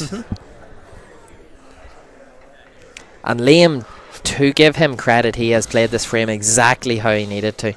If he didn't like his position, tie him up again. Yeah. And this is a great snooker here. This snooker is awesome. This is what I was talking about, Rocky, with earlier going. I think, with this set of rule changes, what's happened with a lot of... we were saying people have got better potters. They're better potters, but where the hell's he going here? 3 rails. Yeah, 3 rails is... Yep. I don't like the line, though. Oh. Close. Well, the line wasn't far off. The line was pretty good. It just... What I was saying to Rocky earlier, as I said, as a good quality player, do you like it when your opponent's going for the out? Yeah, for certain. Especially if they're slightly lower opponent. Because once they miss and leave those last 2 balls on the table, And then you're just... you feel like you're so much more advantaged in this set of rules because people are learning to become better at attacking. You're a mile ahead. If Taking better shots on them and potting them nowadays. So this is what, and this frame, and you made mention of it before, I think it's something that, our mid-range players, should be thinking about is, how do I tactically play this game better? Yeah. Because, like you said, Liam has done exactly what he needed to do here. He's came a bit far. He's far. He's fine, I think. I'm hearing shot from up top, so they must like what he does. He has to screw off the side rail here. I don't see any other way. Well, it depends where he wants to come back to. He's either come back past the black. I think he has to come off the side rail and come out this way. Nah, it's not that bad. He can screw back to the black. Oh, that yellow goes. Yeah. I see. Check the bar, not here. So I think what you may mention of there with Liam is he played the right tactical shots, even though, all the time he was ahead because Ben missed the out. Yeah. But and which it even shows you of a player of Ben's caliber that even he was rooted at the end of that frame because he went for the out, missed the out, and therefore the person coming in next has that significant advantage, I believe, nowadays. The 2-shot rule was an advantage, and now it's even more so, especially because I think, as I said, we're better at potting than we used to be. So coming into the last round, who do we have here? Matty Patton versus Andrew Patton. Oh, really? The Patton's family. We have a Patton match-off. They played that many times. From what I know, Matty doesn't actually... They don't race that often in the house. Not as much as they used to. They used to do it a lot.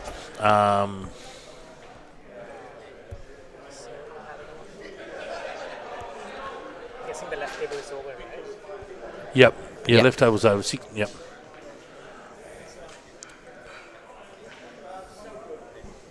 We just got our tech man, just sorting this out, ladies and gentlemen. We'll be on a quick break and then we'll be back for seconds. Oh, he might be able to hook us up here. Yep. Oh, yep, he's hooked us up rightly. Oh, Sabash. Look at this, ladies and gentlemen. All right. So which pattern's going to win? Which pattern's going to win? Oh, Maddie has to be. Maddie. All right. I'm the old one, so I'm going to go with the old man. You're the young fella, so you go with the young one. All right.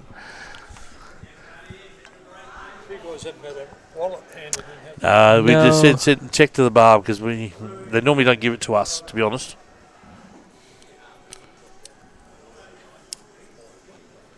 The players could move out of the road because they're blocking the view. Nathan, Brownie, Paul Kane, Amanda. You might be there a while, does it? Oh, we got there.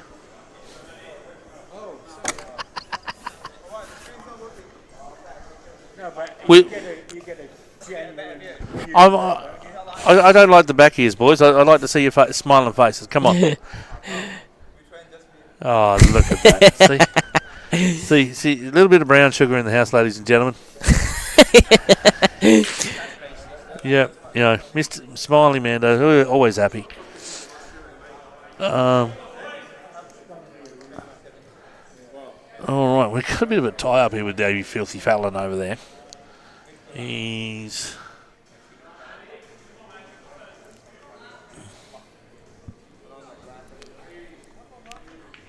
Oh, was he too late? Did he foul then? Did he foul? Oh, I reckon he fouled. I don't know if we have say on such a thing, does it? I don't think we have the power to overturn decisions. Yeah, I thought he fouled. Let me double check. Yeah, just out of interest. I reckon he played the shot before, he hit the ball after it went to 0 on the screen. Oh, for the shot clock. Yeah, it was a shot clock foul. Oh. Right. Let's have a look here.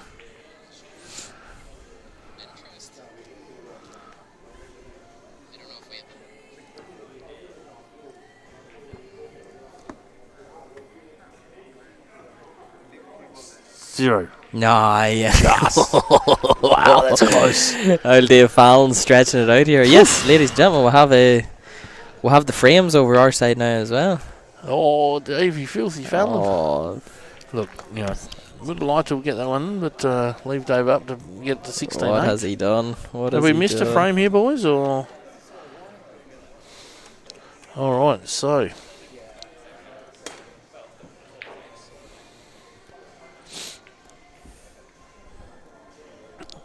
all right, who we got on the other table? Which we got the patterns on, or we got the? We have Angles. Angles and Simo. Angles and Simo. Angles and Special Simon. Alrighty. And let me get up the other one that we were so we watching. can probably watch both of them now because the match here is finished. Too much effort, mate. We'll just watch it. There we go. So we got Mr. Patton on the big screen on one of them, and he goes, "Oh, geez, Andrew's in a lot of trouble here." I don't mind that, but he's still in a lot of trouble. It's a good white ball. So Luke is on the Reds, I'm guessing. Yeah,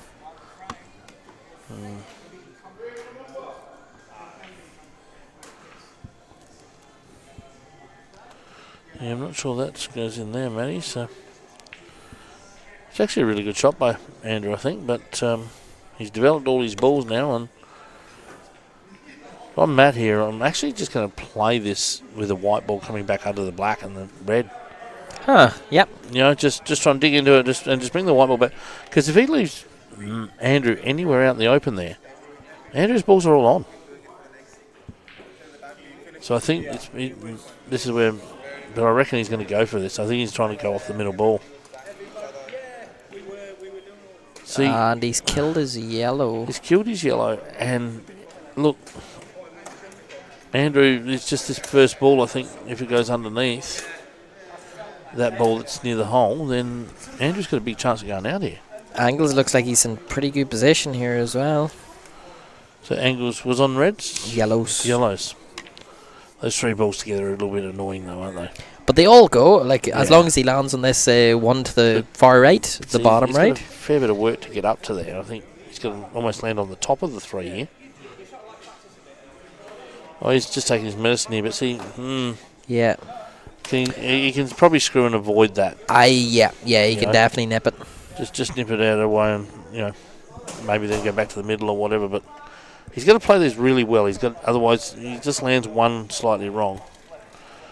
So Andrew doesn't like the ball underneath the hole, so he's just tapping this one out. Now. No, he looks like he's playing into it. Yeah, I don't like him playing into it. I think he can easily go wrong. Must not have much of a choice. No, he was playing what I thought he would. Oh. No, you just cannon into the yellow, just knock it on a wee bit. Yeah. Play it into the middle, just knock it on a touch. And young Patton has gone in the big pot and knocked it in. Hasn't left himself anything yet, but and this is the thing that Matt will learn eventually is it's the tactical side of things, that it's not all out attack. What a shot that was from Angles. Yeah, he's played that really well, Angles. He's still got some work to do though, because he's either going to leave himself straight-ish. He's going to try and ease, because I think the white ball's heading away from the black a bit. Yeah, that's not a bad spot there.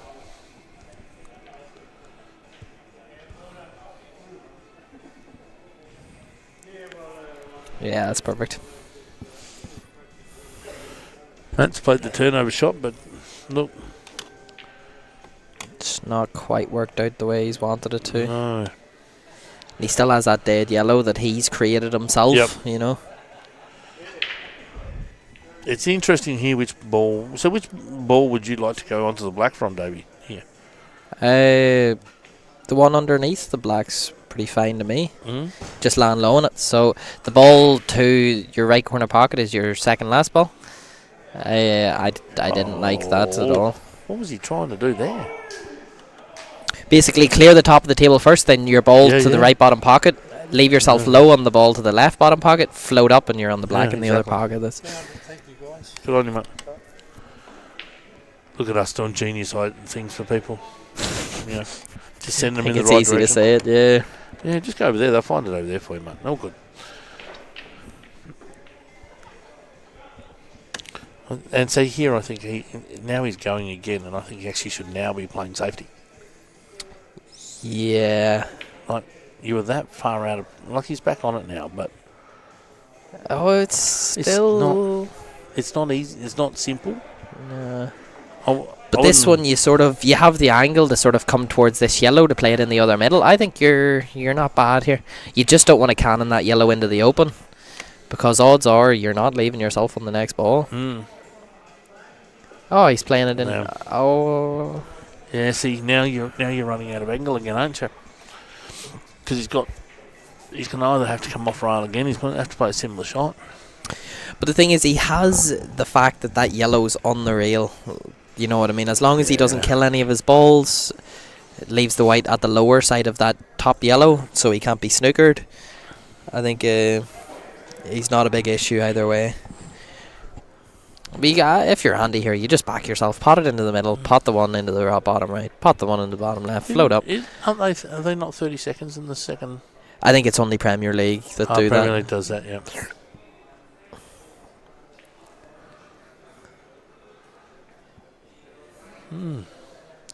Yeah, well, he's really worked the cue ball, but he did what he needed to do. He's either going to punch this and just stop dead. Oh, you want to be low on it. Yeah, you want to be low on it. I actually think he actually wants to just basically stop the white ball where the red is. I don't actually think you want to be low, because I actually want to screw back out, not go round. Okay, yep. I just want to drop it in here and then leave myself a nice little easy screw back off the rail. Looks like he's playing a drag shot. Yeah, I don't mind that. Yeah, see. No, it's always likely if you drag it. Yeah, see, I didn't know that he has obviously slightly off angle. Yeah. Yeah, he couldn't have played the stop shot now. Mm. I think you just had more margin for error. See if you just dead roll that in, leave yourself on the bottom rail. Yeah. You can never snooker yourself on that yellow, basically. And he said he could have played that, nowhere near as hard as that. Just it was a little bit just straight top or whatever. Yeah, it was the drag that actually made the white run on. But I still don't mind where Andy is in this frame. Yeah, that's a great shot. There you go. I think he's actually in trouble now. But Matty can't open up the top yellow. He doesn't need to right now, though, so he just needs to just play exactly right where he's trying to leave that white ball there. Just pop it out so he can hit this hard enough that he can get it out to where the middle goes. Because then he pots it in the middle and then ties up snooker behind the yellow. Okay, yep. You know what I mean? So if Matty can get enough of the right angle on this to, yep, I'm happy with that. Because he's gonna probably the in-off is on. If he goes bottom rail, the in-off is... Yeah, and if he goes top rail, he might knock it this way. Yeah. Right, so Matty's played that probably a little bit harder than I think he should have. I think he should have left it left side of the table. Yeah. So he could pot it into the middle. His white ball's perfect, but maybe just not quite as hard with the punch out. I like going off the bottom rail. You have the chance of the yellow coming side rail, snookering him on the middle ball. Yeah. So I far prefer going this way. But he's left exactly what I thought was possible, you see.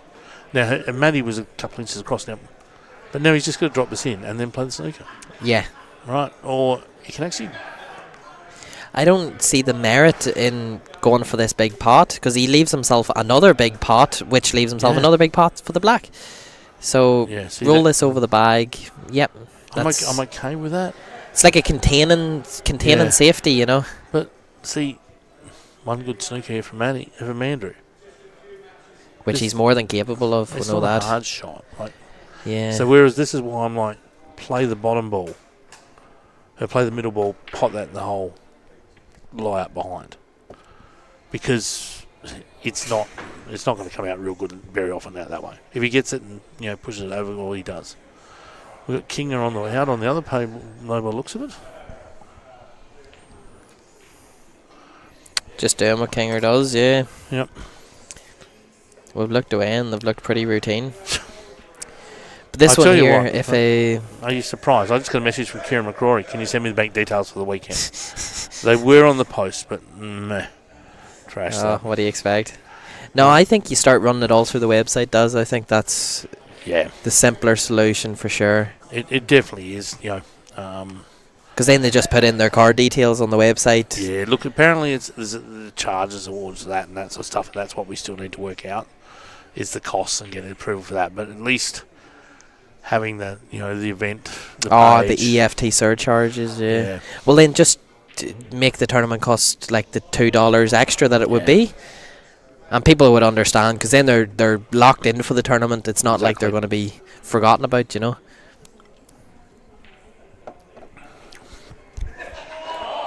So Matty's now got a big pot here. Big pot here for Matty, really? It's one I expect him to get. It's just if you miss it. I think I'm going to like to see him just cue it nice and easily. Very short. He short jabbed that. It was good. Yeah. It's one of the things that Alan Brown taught me. It was like if you're on a longer pot like that and you just want to keep yourself under control, it's just a very short swing. Yeah. Just to shorten your backswing up a lot. And short backswing, jab through. Just drop it through, and you'll be fine. I find it when I remember to listen to myself and tell myself beforehand that it significantly increases my chance of potting the ball, rather than the normal, your full sort of full swing. motion. Yeah. And Matty pots big that out, one. Matty. Yeah. So the young fella did knock off the old boy. And Kinger has snookered himself here. Wow. Not something you expect from Mr. 70-something%.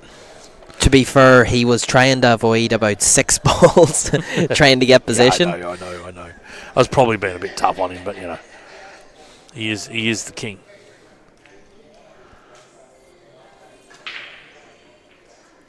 Well, this is close. This is close.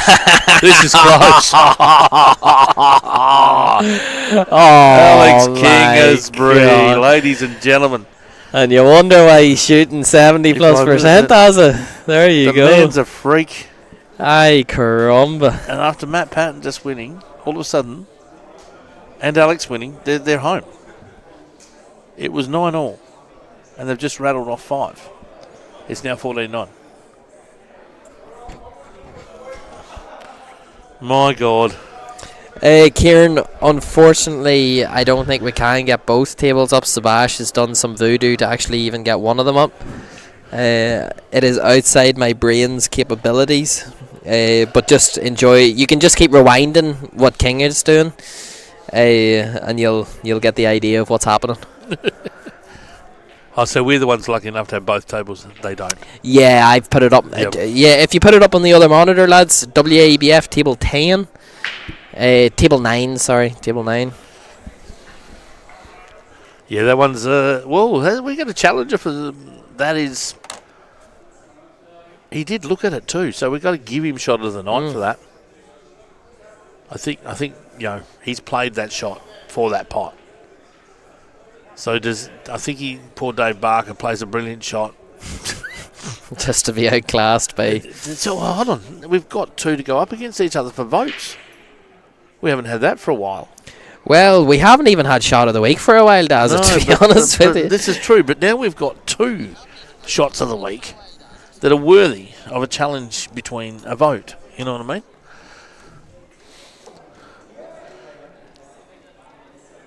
Oh, we've got Trey Chan in here, Mr. Trey Chan. Ah, Trey Chan. He rocked up to the show. Trey's a person I want to get down here next year some stage. I want him to come down for one of our events. I'm actually probably going to come up and play the Stray Day one, Trey. I'm thinking I'm going to go up there for Stray Day this next year. So the NT Open, is that in Darwin? Yeah, they're both in Darwin. The NT they're Open, both in Darwin, and then Open the Darwin Open. Yeah. I think. Oh, I'd be keen. One's in Australia Day weekend, and then the other one's May or something like that, I think. And when Ron went up, not recent, Barney went up recently, didn't he? Just before Country Week. May. So I think that one's in May. Yeah. So I'm thinking I'll definitely probably come for Australia Day this year. But I'd love to see him, come to WA and have a go at one of our bigger ones. I'm sure someone would put him up for the weekend. So. We'll sort him out. He can come over to the house. We've got about 4 crates of beer there. Trey. Here, Moisey's going to be so kind to go and get us some pizza as well. He's proper nice bloke. So, speaking of Moisey, how'd you play tonight, Dylan? Your team got the win? Yeah, played well. Played well. I saw you got a couple of wins. So.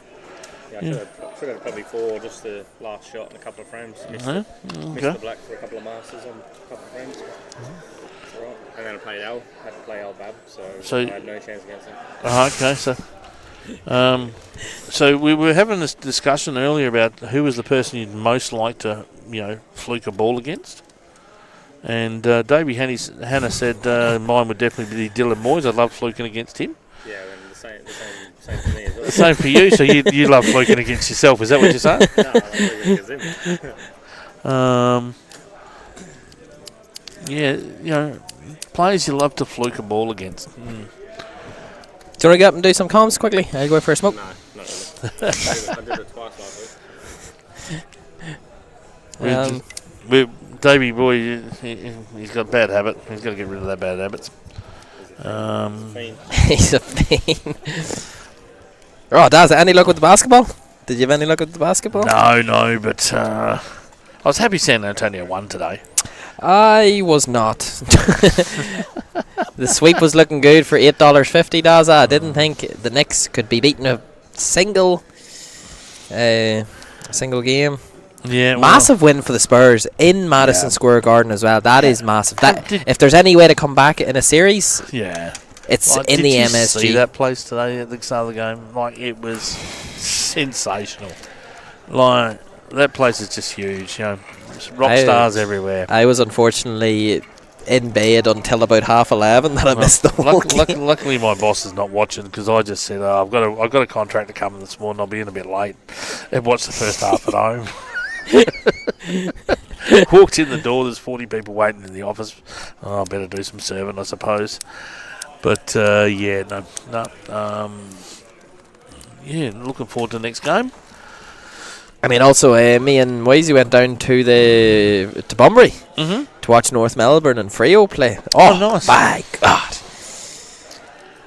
Couldn't have been a better game to go and see. No. Yep, Freo supporters were very happy on the weekend. My team beat Geelong on the Thursday night. So Massive. That was a good weekend for me. I was on the up and up. A few wins on the cards, a few wins on the horses, and not that my mate Sonny Lister gave me any good tip, but that wasn't his fault. Died on its run. I'll be staying away from the horses from now on. I'll tell you that for sure. All right, and any ladies watching tonight, remember the state singles, get your names in, and the guys, if there's anyone else, I'm not sure there's too many players left for the state singles to nominate, but if I've forgotten you, or if you've forgotten to nominate, get on the thing. Send me a message. Get your money in. Pay your money, please.